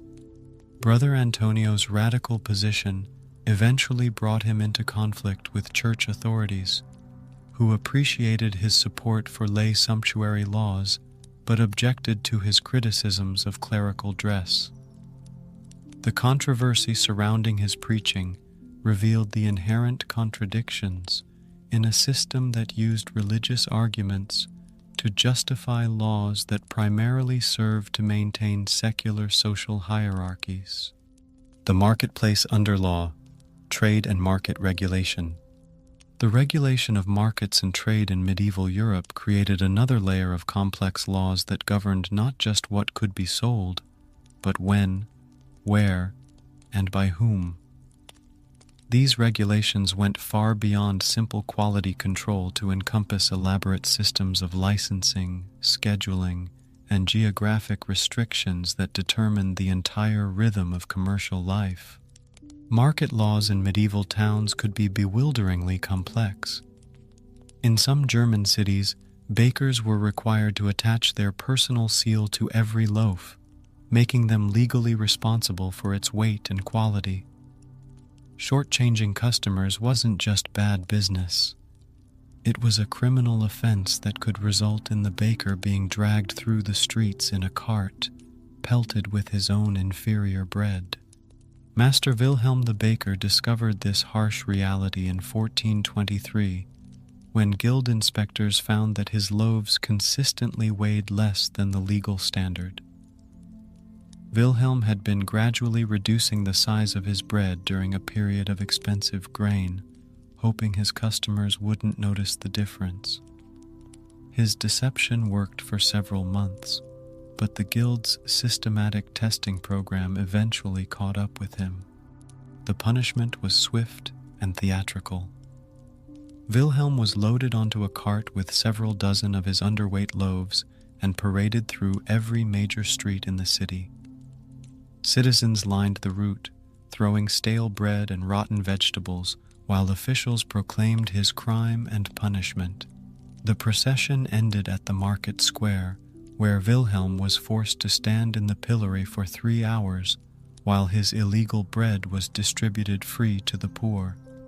But the guild's justice didn't end with public humiliation. Wilhelm was banned from baking for 6 months and required to make financial restitution to every customer he had cheated. Guild officials had maintained detailed records of his sales, allowing them to calculate exactly how much short weight he had sold and to whom. The total restitution nearly bankrupted Wilhelm's family, forcing them to sell their bakery and seek employment with other masters. Wine merchants face their own peculiar legal challenges. In Paris, wine could only be sold during certain hours and only in designated areas of the city. The quality was monitored by official wine tasters whose verdicts carried the force of law. Poor wine wasn't just returned to the merchant, it was publicly destroyed while the merchant faced fines that could ruin his business. Master Pierre the wine merchant learned this lesson in 1445 when he attempted to sell wine that had been diluted with water to increase his profits. The city's official taster, Master Jean, detected the adulteration immediately during a routine inspection. Pierre tried to argue that the dilution was accidental, caused by rain entering his storage barrels. But Master Jean's expert testimony convinced the market court that the adulteration was deliberate. Pierre's punishment was designed to fit his crime perfectly. The court ordered him to pour out his entire stock of wine in the public square while citizens watched. The loss represented months of investment and left Pierre financially devastated. Additionally, he was banned from the wine trade for 2 years and required to work as an assistant to Master Jean, learning proper wine evaluation techniques under the supervision of the man who had exposed his fraud. The regulation of market locations created another layer of legal complexity. Different types of goods could only be sold in specific areas of the city, and violating these geographic restrictions could result in confiscation of merchandise and heavy fines. Fish had to be sold near the river, bread in designated bakery streets, and luxury goods only in approved wealthy districts.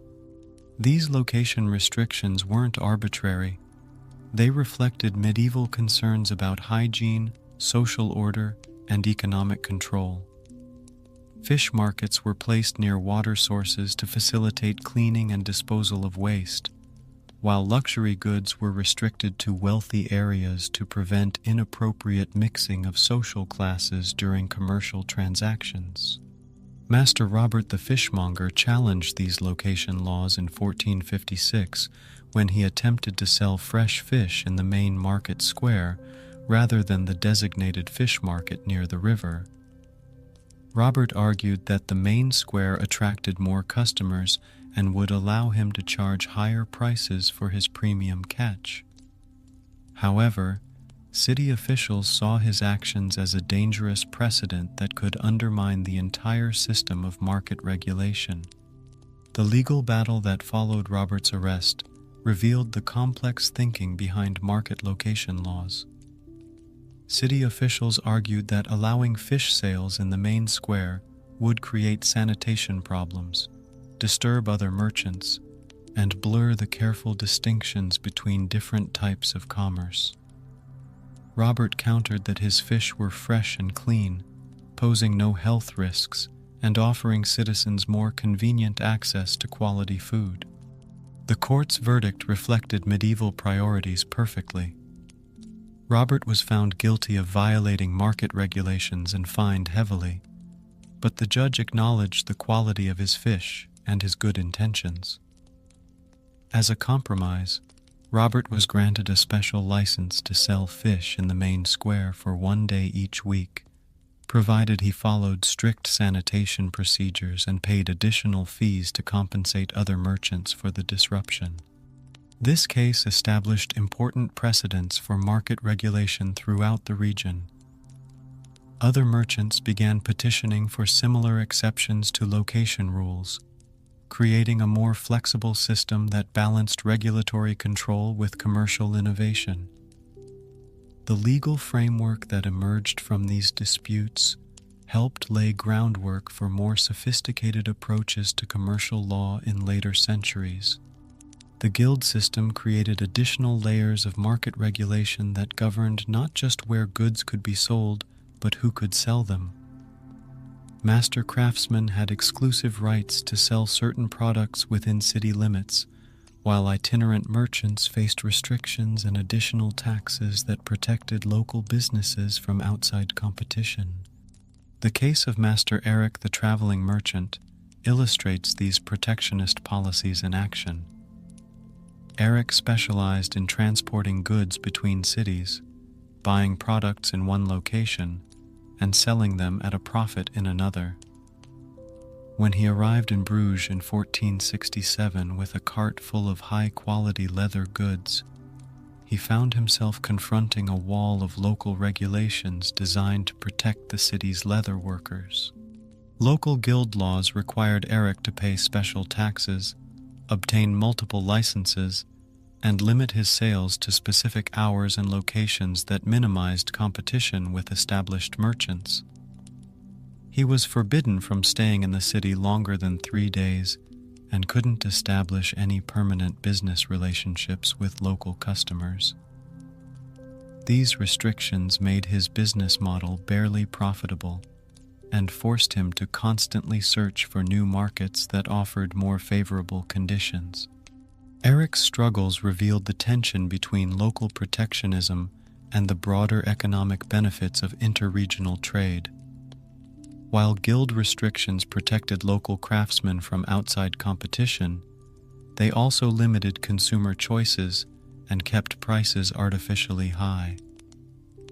Cities that maintained overly restrictive trade policies often found themselves bypassed by merchant networks that favored more welcoming locations. The laws of movement, curfews, and travel restrictions. The concept of curfew, from the French couvre-feu, meaning cover fire, was far more than a simple instruction to bank one's hearth. It was a comprehensive legal framework that governed every aspect of nocturnal life.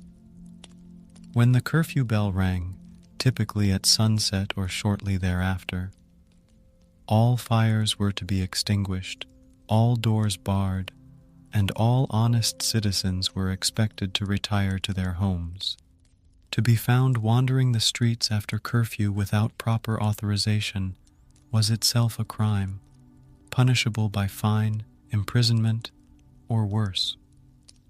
Yet the definition of proper authorization varied wildly from place to place, creating a labyrinthine system of nocturnal permissions that could trap the unwary traveler in legal entanglements. Picture Master Thomas the baker in a small English village in the winter of 1448. Thomas had risen before dawn, as was his custom, to begin preparing the day's bread. The ovens needed time to heat, and the dough required hours of careful attention. Yet when he stepped outside to gather wood for his fires, he was immediately seized by the night watch, who accused him of violating curfew. Despite his protests that he was engaged in legitimate trade that the village depended upon, Thomas found himself dragged before the bailiff at first light. The bailiff faced a dilemma that perfectly illustrated the absurdities of medieval law. On one hand, Thomas had clearly violated the letter of the curfew ordinance by being abroad before dawn. On the other hand, his profession required him to begin work while darkness still reigned, and the town depended on his bread for daily sustenance. The solution, typical of medieval jurisprudence, was both ingenious and bizarre.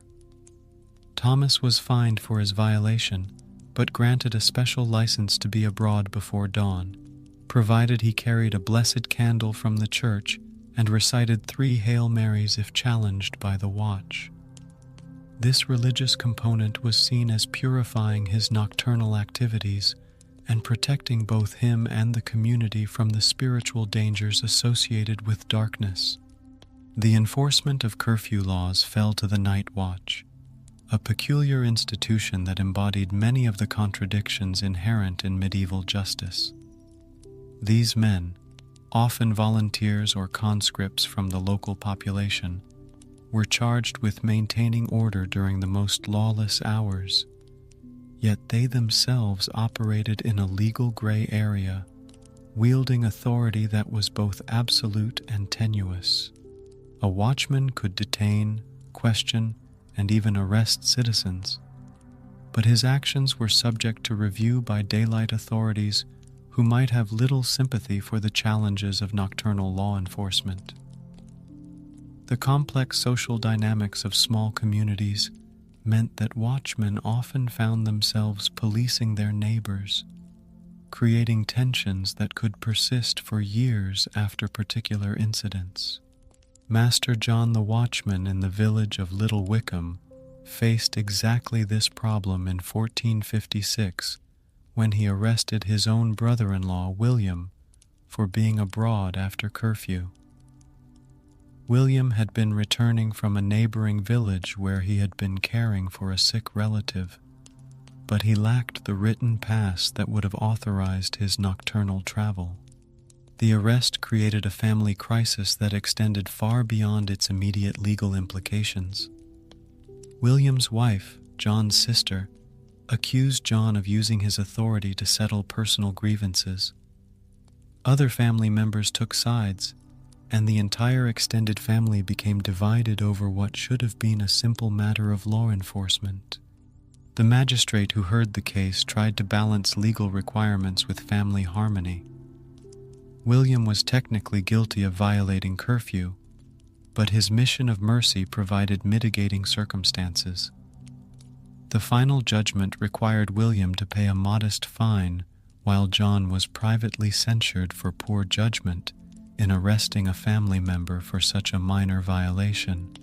Neither man was satisfied with this compromise, and their relationship remained strained for years afterward. Travel between towns and cities required elaborate documentation that created opportunities for both bureaucratic confusion and outright fraud.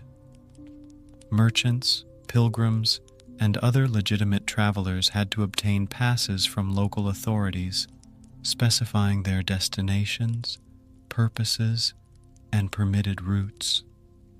These documents had to be presented to guards at city gates, renewed at regular intervals, and carefully preserved against loss or theft. The case of Master Geoffrey the wool merchant reveals both the complexity and the vulnerability of medieval travel documentation. Geoffrey regularly traveled between England and Flanders, transporting wool to textile producers and returning with finished cloth. His business required crossing multiple political boundaries, each with its own documentation requirements and fees. In 1467, Geoffrey found himself arrested in Calais when guards discovered that his travel pass had been altered. Someone had changed the permitted duration of his stay from 2 weeks to 2 months, apparently to allow him to avoid renewal fees. Geoffrey protested his innocence, claiming that a corrupt official had made the alteration without his knowledge, but the evidence against him seemed clear. The investigation that followed revealed a sophisticated network of document fraud involving clerks in multiple cities. Officials had been selling altered passes to merchants willing to pay premium prices for extended travel authorizations.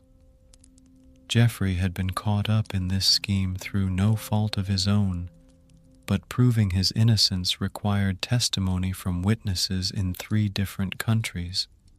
The legal resolution of Geoffrey's case took nearly 6 months and involved negotiations between English and French authorities. Eventually, Geoffrey was cleared of wrongdoing, but the delay had cost him an entire trading season and nearly bankrupted his business. The broader investigation led to reforms in travel documentation procedures, but not before many other innocent merchants had suffered similar fates. Women faced particular challenges in medieval travel regulations. A woman traveling alone was automatically suspect, regardless of her actual business or destination. The law presumed that honest women had no legitimate reason to be abroad without male protection, and this presumption carried severe consequences for women caught traveling independently. Dame Margaret the Merchant faced these prejudices in 1445 when she attempted to travel between London and York to conduct business for her late husband's trading company. Despite carrying proper documentation and traveling with hired guards, Margaret was repeatedly detained by local authorities who questioned her right to conduct independent business travel. At each stop along her journey, Margaret had to prove not only her identity and destination, but also her moral character and business legitimacy. Local magistrates demanded additional documentation, imposed extra fees, and sometimes required her to find local guarantors who would vouch for her character before allowing her to continue her journey. Margaret's persistence in pursuing her business despite these obstacles helped establish important precedents for women's travel rights. Her careful documentation of each delay and arbitrary requirement provided evidence that later reformers used to argue for more equitable treatment of female travelers. However, the immediate impact of these restrictions nearly destroyed her business and left her financially dependent on male relatives who could travel freely. The religious dimensions of travel control added another layer of complexity to medieval movement laws. Pilgrims traveling to holy sites enjoyed certain protections and privileges, but they also faced scrutiny designed to distinguish genuine religious travelers from criminals or vagrants using pilgrimage as a cover for illicit activities. Brother Francis the Pilgrim discovered these complications in 1389, when his journey to Santiago de Compostela was interrupted by suspicious authorities in southern France. Brother Francis had been traveling for months, and his appearance, weathered by sun and rain, his clothes worn and patched, made him look more like a vagrant than a devout pilgrim. Local officials demanded proof of his religious mission, but Brother Francis had lost most of his documentation when his pack was stolen weeks earlier. He could recite prayers and demonstrate knowledge of pilgrimage routes, but he couldn't provide the written credentials that authorities expected from legitimate pilgrims. The resolution of Brother Francis's case required intervention from church authorities who vouched for his character and mission. However, the delay cost him weeks of travel time and forced him to abandon his planned schedule. His experience highlighted the vulnerability of even legitimate travelers to bureaucratic obstacles and arbitrary enforcement of travel regulations. The economics of control. The elaborate systems of sumptuary laws, market regulation, and movement control served economic functions that extended far beyond their stated purposes of maintaining order and morality. These regulations created revenue streams for governments, protected established business interests, and provided mechanisms for controlling social and economic change. Sumptuary law violations generated substantial income for municipal governments through fines and confiscated goods. The threat of punishment was usually sufficient to ensure compliance, but the occasional spectacular violation provided both public entertainment and government revenue. The elaborate court proceedings required to prosecute these cases also provided employment for lawyers, clerks, and other legal professionals. Market regulations similarly served to protect established merchants and craftsmen from competition, while generating fees and taxes from licenses, permits, and penalty payments. The guild system that enforced many of these regulations created powerful political constituencies that supported continued restrictions on trade and commerce. Travel controls provided governments with both security information and revenue from documentation fees, border taxes, and penalties for violations.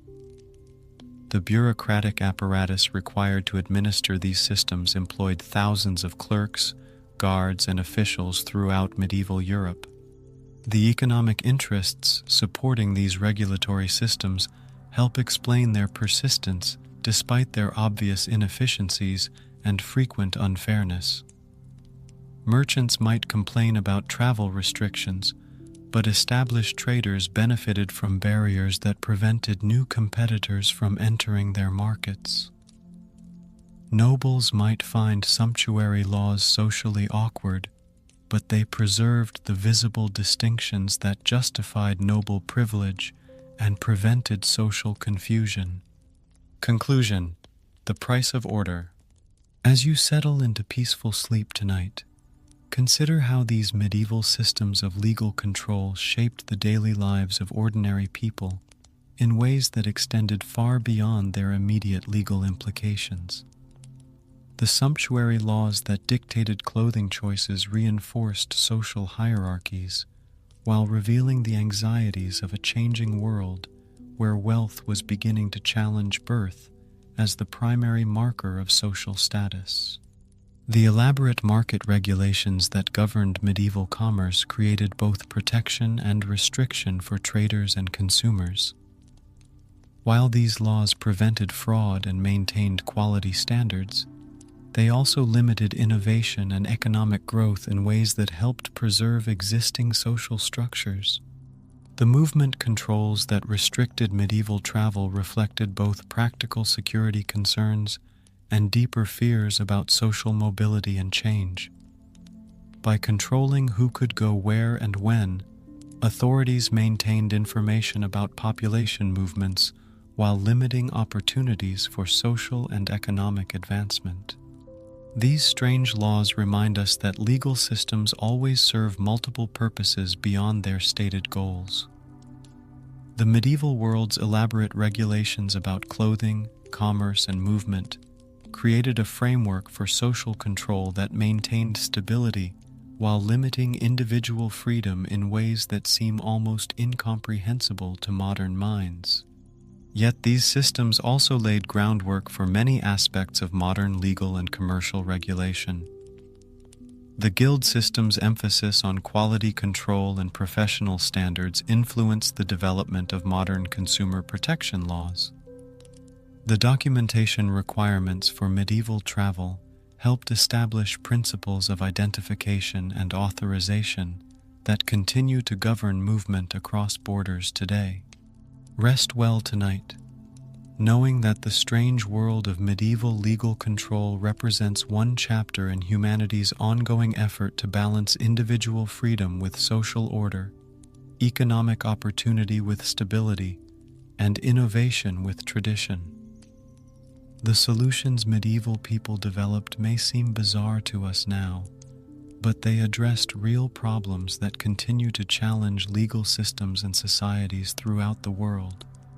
In the darkening twilight of medieval Europe, when the church bells had ceased their evening toll and the last merchants had shuttered their stalls, another set of laws came into effect. These were the laws of the night, stranger and more severe than anything the daylight hours could conjure. As we settle deeper into our exploration of medieval jurisprudence, let us examine how darkness itself became a legal entity, transforming ordinary citizens into potential criminals simply by virtue of being awake when the sun had set. The medieval night was not merely the absence of day, but a fundamentally different realm governed by its own rules, fears, and spiritual dangers. When the curfew bell rang across cobblestone streets and thatched roofs, it didn't just signal the end of the working day, it announced the beginning of a parallel legal universe where the simple act of walking outside one's home could become a crime punishable by fine, imprisonment, or worse. The architecture of darkness, understanding medieval curfew. The concept of curfew, from the French couvre-feu, meaning cover fire, was far more than a simple instruction to bank one's hearth. It was a comprehensive legal framework that governed every aspect of nocturnal life. When the curfew bell rang, typically at sunset or shortly thereafter, all fires were to be extinguished, all doors barred, and all honest citizens were expected to retire to their homes. But what seems like a straightforward rule became, in practice, a labyrinthine system of permissions, exceptions, and interpretations that could trap even the most law-abiding citizen in legal complications. The definition of proper authorization to be abroad after dark varied wildly from place to place, creating a complex patchwork of nocturnal permissions that travelers had to navigate with extreme care. In London, a citizen might carry a lantern as proof of legitimate business, but in Paris, the same lantern could be viewed with suspicion, as only thieves and cutthroats were thought to have need of artificial light in the honest darkness. Some towns required written passes from local magistrates, while others demanded the accompaniment of a recognized citizen of good standing. The complexity of these requirements meant that travelers, in particular, found themselves at constant risk of legal entanglement. Picture Master Edmund the wool merchant, traveling from York to London in the autumn of 1456. Edmund had carefully planned his journey to arrive at each town well before sunset, but an accident to his cart had delayed him substantially. As darkness fell over the village of Northbridge, Edmund found himself facing an impossible choice: continue traveling and risk arrest for violating curfew, or stop at an inn and arrive late for crucial business negotiations in London. Edmund chose to continue, reasoning that his commercial documents and obviously legitimate purpose would protect him from serious consequences. However, when the Northbridge Night Watch intercepted him just outside the village boundaries, they were unimpressed by his explanations. To them, Edmund was simply another suspicious figure abroad after dark, and his protests about commercial necessity fell on deaf ears.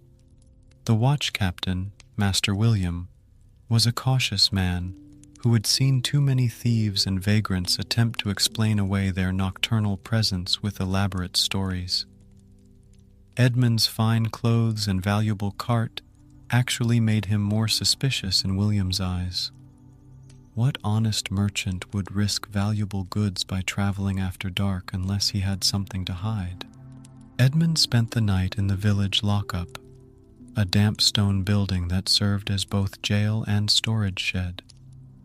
His cart and goods were impounded pending a hearing before the village magistrate, scheduled for the following morning. The delay cost Edmund not only the night's lost travel time, but also substantial fees for storage, guard services, and administrative processing. When Edmund finally appeared before Magistrate Robert the next morning, the legal complexities of nocturnal law became apparent. The magistrate acknowledged that Edmund's business was legitimate and his story plausible, but the law was clear. No one could be abroad after curfew without proper authorization, regardless of their circumstances or intentions. The resolution of Edmund's case revealed the practical flexibility that often existed alongside rigid legal requirements. The magistrate fined Edmund a modest sum for the technical violation, while praising the night watch for their diligence. Edmund received a special travel pass that would protect him from similar incidents for the remainder of his journey, provided he paid additional fees that compensated the village for the administrative burden of his case. This incident illustrates how curfew laws served multiple functions beyond simple public safety. They generated revenue for local governments through fines and fees, provided employment for watchmen and court officials, and created opportunities for corruption that enriched those who controlled the system of permits and exceptions. The Night Watch, guardians of the darkness. The enforcement of curfew laws fell to the Night Watch, a peculiar institution that embodied many of the contradictions inherent in medieval justice. These men, often volunteers or conscripts from the local population, were charged with maintaining order during the most lawless hours, yet they themselves operated in a legal gray area, wielding authority that was both absolute and tenuous. A watchman could detain, question, and even arrest citizens, but his actions were subject to review by daylight authorities who might have little sympathy for the challenges of nocturnal law enforcement. The complex social dynamics of small communities meant that watchmen often found themselves policing their neighbors, creating tensions that could persist for years after particular incidents. Consider the case of Master Geoffrey the watchman in the village of Little Wickham, who faced the delicate task of enforcing curfew laws in a community where everyone knew everyone else. Geoffrey had been elected to his position by the village council, more for his reliability than his physical prowess, and he took his duties seriously despite the social complications they often created. One November night in 1467, Geoffrey encountered young Peter the miller's son walking through the village streets well after curfew. Peter claimed he was returning from visiting his sweetheart in a neighboring hamlet, a story that was probably true, but provided no legal excuse for his violation. Geoffrey faced a difficult choice: arrest the son of a respected family member for a minor infraction, or ignore his duty and potentially face criticism from village authorities. Geoffrey chose duty over social harmony, arresting Peter and confining him in the village lockup until morning. However, this decision created immediate complications. Peter's father, Master John the Miller, was one of the village's most influential citizens and a close friend of Geoffrey's own family. The arrest strained relationships throughout the small community and forced Geoffrey to navigate complex personal loyalties while maintaining his official responsibilities. The morning hearing before the village magistrate became a test of Geoffrey's judgment and authority. Master John argued passionately for his son's release, emphasizing the boy's good character and the innocent nature of his nocturnal journey. Other village leaders watched carefully to see how the magistrate would balance law enforcement against community harmony. The magistrate's solution was characteristically medieval in its attempt to satisfy competing interests while upholding legal principles. Peter was found technically guilty of violating curfew, but received only a token fine in recognition of his youth and previously good behavior. Geoffrey was commended for his diligence while being privately advised to exercise more discretion in future cases involving prominent families. This incident reveals the complex social dynamics that shaped night watch operations throughout medieval Europe. Watchmen had to balance legal requirements against community relationships, often making decisions that satisfied no one completely while maintaining the fiction that law enforcement was impartial and consistent. The Night Watch also faced practical challenges that made effective law enforcement extremely difficult. Medieval towns were dark, with no street lighting beyond occasional lanterns outside important buildings. Watchmen had to navigate familiar streets that became treacherous obstacle courses in complete darkness, while attempting to identify and apprehend individuals who had the advantage of local knowledge and potentially desperate motivations. Master Thomas the Watchman in the city of Norwich learned these difficulties through painful experience during the winter of 1445. Thomas was pursuing a suspected thief through the narrow alleyways near the cathedral when he fell into a construction pit that had been left unmarked in the darkness. His injuries, a broken leg and several cracked ribs, left him unable to work for months and highlighted the physical dangers faced by Night Watch members. The incident also revealed the limited support available to injured watchmen. Thomas received no compensation for his injuries beyond basic medical care, and his family faced financial hardship during his recovery.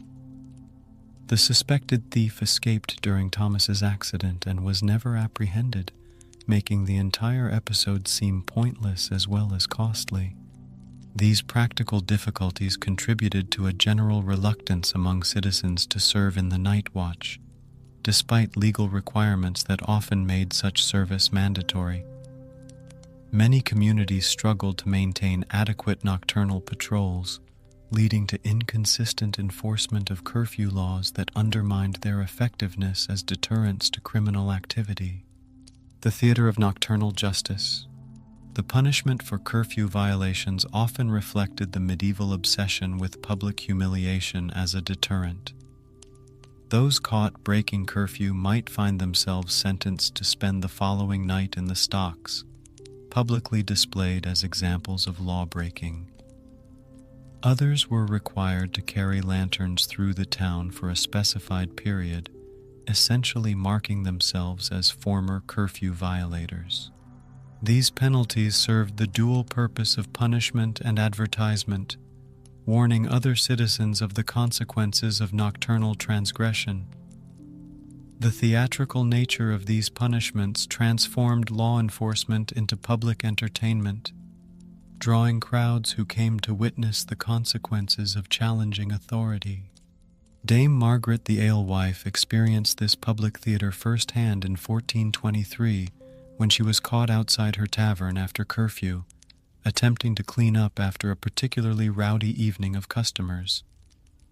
Margaret argued that her work was essential for maintaining proper sanitation and preparing for the next day's business.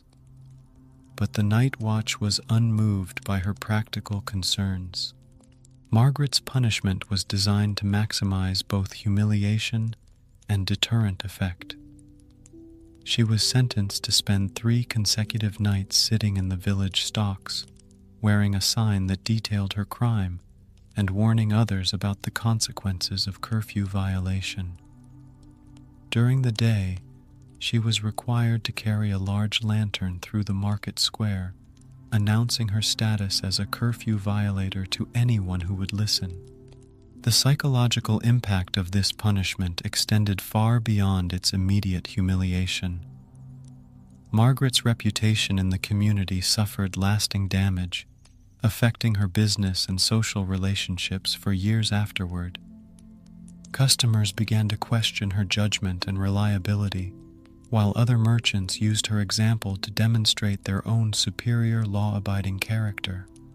However, Margaret's case also revealed the practical problems created by rigid enforcement of curfew laws. Her tavern provided essential services to the community, and her inability to properly clean and prepare her establishment during her punishment period resulted in deteriorating conditions that affected public health. The very law designed to protect community welfare was creating new problems that authorities struggled to address. The resolution of Margaret's situation required creative interpretation of existing regulations. Village officials allowed her to perform essential cleaning duties under the supervision of a night watchman, who would ensure that she remained on her property and conducted only legitimate business activities. This compromise satisfied legal requirements while addressing practical community needs, though it came at the cost of additional fees that strained Margaret's already precarious finances. The spiritual dimensions of darkness. The religious foundations of curfew laws cannot be overstated. Medieval Christianity taught that darkness was the domain of evil spirits and demonic forces, making nocturnal activity inherently suspect from a theological perspective. This belief influenced secular law, creating penalties that were both legal and spiritual in nature. Those caught abroad after dark might find themselves sentenced not only to fines or imprisonment, but also to specific forms of penance designed to cleanse them of spiritual contamination. The monastery of St. Alban developed an elaborate ritual for dealing with curfew violators who claimed religious motivation for their nocturnal wanderings. Brother Benedict the monk encountered these spiritual dimensions of night law when he was found outside the monastery walls after Compline in 1434. Benedict claimed he had been drawn by divine inspiration to pray at a roadside shrine, but his superiors viewed his unauthorized nocturnal excursion with suspicion and concern. The monastery's response to Benedict's violation revealed the complex relationship between religious and secular authority in medieval justice. While civil authorities might have simply fined Benedict and sent him on his way, the monastic community saw his actions as a serious breach of religious discipline that required careful theological consideration. Brother Benedict was required to spend 3 nights in the monastery chapel, maintaining a vigil while reciting prescribed prayers designed to cleanse him of any spiritual contamination he might have encountered during his unauthorized nocturnal journey. Only after completing this spiritual cleansing could he return to normal monastic life and resume his regular duties. This practice reflected the medieval belief that law and religion were inseparable, and that legal violations carried spiritual consequences requiring religious remediation. The concept that breaking curfew could contaminate one's soul influenced both the severity of punishments and the types of remedies considered appropriate for different violations. Village priests often played crucial roles in the enforcement and interpretation of curfew laws. Father William of Ashford became famous throughout his region for his innovative approach to nocturnal justice, developing elaborate ceremonies that combined legal punishment with spiritual purification. When villagers were caught violating curfew, Father William would require them to participate in special dawn masses designed to welcome them back into the community of law-abiding Christians. These services included public confessions, group prayers for divine protection against nocturnal temptations, and ceremonial blessing of lanterns that violators would carry as symbols of their return to the light. Father William's approach proved surprisingly effective at reducing repeat violations, though whether this success stemmed from genuine spiritual transformation or simple fear of public embarrassment remained a matter of theological debate among his colleagues. Women and the dangerous night. The gendered nature of nighttime laws created additional layers of complexity and injustice that particularly affected women's freedom of movement. A woman walking alone at night was automatically suspect, regardless of her actual business or destination. The law presumed that honest women had no legitimate reason to be abroad without male protection, and this presumption carried severe consequences. Dame Eleanor the midwife faced these prejudices regularly in her professional practice during the 1440s. Eleanor's work often required her to travel between villages at all hours, attending births that couldn't be scheduled for daylight convenience. Despite carrying letters from local priests and magistrates attesting to her professional necessity, Eleanor was frequently detained by suspicious night watch patrols. Each detention created delays that could prove fatal for the women and babies depending on Eleanor's assistance. The legal requirement to justify her nocturnal presence consumed precious time that might mean the difference between successful and tragic outcomes for her patients. Eleanor learned to travel with elaborate documentation and often hired male escorts specifically to satisfy legal requirements rather than for actual protection. Eleanor's most challenging case occurred in 1447 when she was summoned to attend a difficult birth in a village 12 miles from her home. The journey required traveling through 3 different jurisdictions, each with its own curfew regulations and authorization requirements. Eleanor had obtained proper documentation from her home village, but the other jurisdictions demanded additional permits that would have taken days to secure. Faced with the choice between legal compliance and professional duty, Eleanor chose to risk arrest and continue her journey. She was detained twice during the night, spending precious hours convincing skeptical watchmen that her mission was legitimate and urgent. When she finally reached her destination, the baby had already been born, but serious complications required her immediate attention to save both mother and child. Eleanor's successful intervention saved 2 lives, but her legal troubles were far from over. The night watch in one jurisdiction had formally charged her with curfew violation, and she faced potential punishment despite the humanitarian nature of her mission. The case attracted attention from church authorities, who recognized the conflict between legal requirements and Christian charity. The resolution of Eleanor's case required intervention from the bishop himself, who issued a special ecclesiastical order recognizing the religious necessity of midwifery services. This order provided Eleanor with documentation that transcended local jurisdictional boundaries and offered protection from arbitrary detention by local authorities. However, the broader legal framework that created these problems remained unchanged. Other women in similar situations continued to face the same conflicts between legal compliance and professional or personal necessity, often with less favorable outcomes than Eleanor's well-publicized case. The economics of nocturnal control.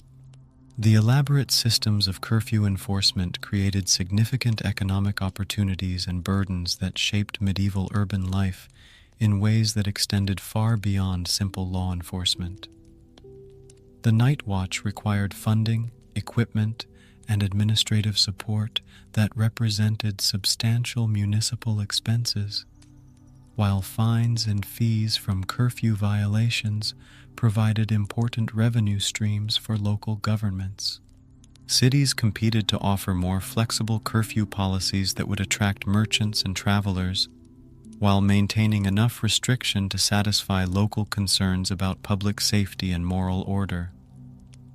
This competition led to increasingly complex systems of permits, exceptions, and special authorizations that generated bureaucratic employment while creating new opportunities for corruption and abuse. Master Richard the innkeeper in the town of Middlewich built his entire business model around the complexities of medieval curfew law. Richard's Inn was strategically located just outside the town boundaries, allowing him to offer accommodation to travelers who arrived after curfew without technically violating municipal regulations. Richard's location also allowed him to charge premium prices for rooms and services, since stranded travelers had few alternatives once darkness fell. He developed relationships with night watch patrols who would direct late arrivals to his establishment, creating a mutually beneficial arrangement that enriched both Richard and the watchman, while providing a practical solution to common travel problems. However, Richard's business practices eventually attracted criticism from municipal authorities who viewed his success as evidence of corruption in curfew enforcement. An investigation in 1459 revealed that Richard had been paying regular bribes to night watch commanders in exchange for their cooperation in directing business to his inn. The scandal that followed Richard's exposure led to reforms in night watch procedures and greater oversight of commercial relationships between innkeepers and law enforcement officials. However, the underlying economic incentives that had created these corrupt arrangements remained largely unchanged, leading to new forms of cooperation between business interests and nocturnal authorities. Seasonal variations and practical adjustments. The practical implementation of curfew laws had to account for the dramatic seasonal variations in daylight hours that characterized medieval European life. Summer curfews that began at sunset would leave citizens with only a few hours of evening activity, while winter restrictions that followed the same schedule would effectively end all social and economic life by late afternoon. Different communities developed various approaches to this challenge, creating complex seasonal schedules that adjusted curfew times throughout the year. Some cities used fixed times based on church services, while others tied restrictions to sunset or specific bell signals that could be adjusted as needed.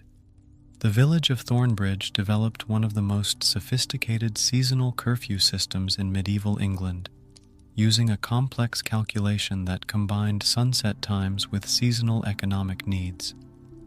During harvest season, curfew was delayed to allow farmers additional time to gather crops, while winter restrictions began earlier to account for the increased dangers of cold weather and longer darkness. Master James the village clerk was responsible for calculating and announcing these seasonal adjustments, a task that required considerable mathematical skill and careful attention to both practical and legal considerations. James maintained detailed records of sunset times, consulted with local farmers and merchants about seasonal work requirements, and coordinated with church authorities to ensure that curfew schedules didn't conflict with religious observances. The complexity of James's calculations occasionally led to confusion and disputes about exactly when curfew was in effect. In 1463, a discrepancy between James's published schedule and the actual sunset time led to several citizens being arrested for violations they believed they hadn't committed. The resulting legal challenges required months to resolve and highlighted the difficulties of administering complex time-based regulations in an era without accurate clocks. Medical emergencies and religious exceptions. The rigid nature of curfew laws created particular problems when medical emergencies or religious obligations required citizens to be abroad after dark. Medieval communities struggled to balance legal consistency with humanitarian concerns, developing various exception procedures that often proved inadequate in crisis situations. Dr. Aldrich the physician faced these challenges regularly during his practice in 15th century Cambridge. Medical emergencies couldn't be scheduled for convenient daylight hours, and Aldrich often found himself racing through dark streets to reach patients whose lives hung in the balance. Despite carrying official documentation of his medical status, Aldrich was frequently delayed by suspicious watch patrols who demanded lengthy explanations of his nocturnal missions. The most tragic case in Aldrich's career occurred in 1468, when a child's severe fever required immediate attention during a particularly cold winter night. Aldrich was detained for over an hour by a new watchman who was unfamiliar with the doctor's documentation and insisted on verifying his credentials with sleeping magistrates. By the time Aldrich reached his patient, the child's condition had deteriorated beyond hope of recovery. The child's death led to an investigation of curfew enforcement procedures and ultimately resulted in reforms that created streamlined exception processes for medical emergencies. However, these reforms came too late to save the child whose death had prompted them, serving as a stark reminder of the human costs that could result from rigid application of nocturnal restrictions. Religious observances created similar conflicts between legal requirements and spiritual obligations. Pilgrims traveling to holy sites often found their journeys disrupted by local curfew laws that failed to account for the religious importance of their missions. Monks and nuns attending special services or performing religious duties outside their institutions faced potential arrest for activities that they considered spiritually mandated. The monastery of St. Bartholomew developed special procedures for handling these religious exceptions, creating a system of ecclesiastical passes that provided protection for legitimate religious activities. However, these passes were only recognized within certain jurisdictions, and religious travelers still faced potential difficulties when crossing political boundaries. Brother Marcus the Pilgrim encountered these jurisdictional problems during his journey to Canterbury in 1456. His religious credentials were accepted without question in some areas, but viewed with suspicion in others, leading to a series of detentions and legal challenges that transformed his spiritual journey into an endurance test of bureaucratic patience. The decline of nocturnal control. The rigid systems of curfew enforcement gradually evolved as medieval society became more complex and mobile. The growth of commercial activity, the development of better lighting, and changing attitudes toward individual freedom all contributed to the gradual relaxation of nocturnal restrictions. Cities that maintained overly restrictive curfew policies found themselves at economic disadvantages compared to more liberal competitors. Merchants chose routes that avoided jurisdictions with complicated nocturnal regulations, while travelers sought accommodations in areas that offered greater freedom of movement. The town of Eastmarket experienced this economic pressure directly in the late 15th century, when their strict curfew policies began driving away the traveling merchants who had been the foundation of local prosperity. Neighboring communities with more flexible policies attracted increasing amounts of trade, leaving Eastmarket's market square increasingly empty and its treasury depleted. The gradual recognition that economic growth required greater mobility led many communities to experiment with reformed curfew policies that balanced traditional concerns about public safety with new demands for commercial flexibility. These experiments laid groundwork for the eventual elimination of curfew restrictions in most European cities, though the process took several centuries to complete. Technological and social changes. The introduction of better lighting technology began to undermine some of the practical justifications for curfew laws. As more buildings featured adequate illumination and street lighting became more common in major cities, the darkness that had made nocturnal activity inherently dangerous began to recede. The development of more sophisticated timekeeping devices also made it easier to coordinate complex schedules and exceptions that had previously been impractical to administer. Church bells had provided adequate time signals for simple sunrise to sunset restrictions, but more nuanced policies required more precise chronological coordination. Master William the Clockmaker contributed to these changes through his installation of the first mechanical clock in the city of Westbridge in 1487. The clock's precise time signals allowed for more sophisticated curfew schedules that could account for seasonal variations, economic needs, and emergency exceptions without creating administrative chaos. The psychological impact of accurate timekeeping also changed citizens' relationships with nocturnal restrictions. When curfew times were based on imprecise natural signals, citizens had some flexibility in interpreting exactly when restrictions took effect.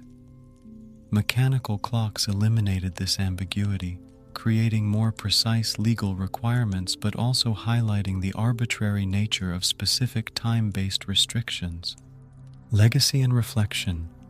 As you drift toward peaceful sleep tonight, consider how these medieval systems of nocturnal control shaped the development of modern concepts about freedom of movement, public safety, and the proper relationship between individual liberty and community welfare. The curfew laws that once transformed darkness into a legal challenge helped establish principles about emergency exceptions, professional necessities, and religious freedoms that continue to influence contemporary legal thinking. The night watch system that enforced these restrictions contributed to the development of modern policing concepts, though through very different organizational structures and social relationships. The tension between community-based enforcement and professional law enforcement that characterized medieval night watch operations continues to influence debates about police accountability and community relations. The religious dimensions of medieval curfew laws reflected worldviews that saw spiritual and legal authority as inseparable. While modern secular societies have largely abandoned this integration, the underlying questions about how moral and legal obligations interact remain relevant to contemporary discussions about law, ethics, and social responsibility. The economic functions of curfew enforcement, revenue generation, employment creation, and commercial regulation revealed how legal systems serve multiple purposes beyond their stated objectives. These medieval examples remind us that contemporary legal frameworks also serve complex economic and political functions that may not be immediately apparent to those subject to them. Rest well tonight, knowing that the darkness that once brought such legal complications to our medieval ancestors now offers peaceful refuge from the demands of daily life.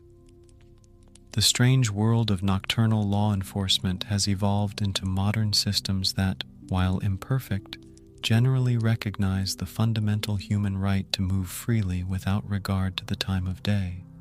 In the quiet hours of the modern night, we can appreciate both how far we've traveled from those fearful medieval times when darkness itself was considered a legal challenge, and how the underlying human need for safety, order, and freedom continues to shape legal systems throughout the world. The watchmen who once patrolled dark medieval streets with lanterns and legal authority have been replaced by different forms of protection, but their legacy lives on in our continued efforts to balance individual liberty with collective security. Sleep peacefully, knowing that the night no longer holds legal terrors for the innocent, and that the long journey from medieval curfew to modern freedom represents one of humanity's greatest achievements in the development of individual rights and rational legal systems.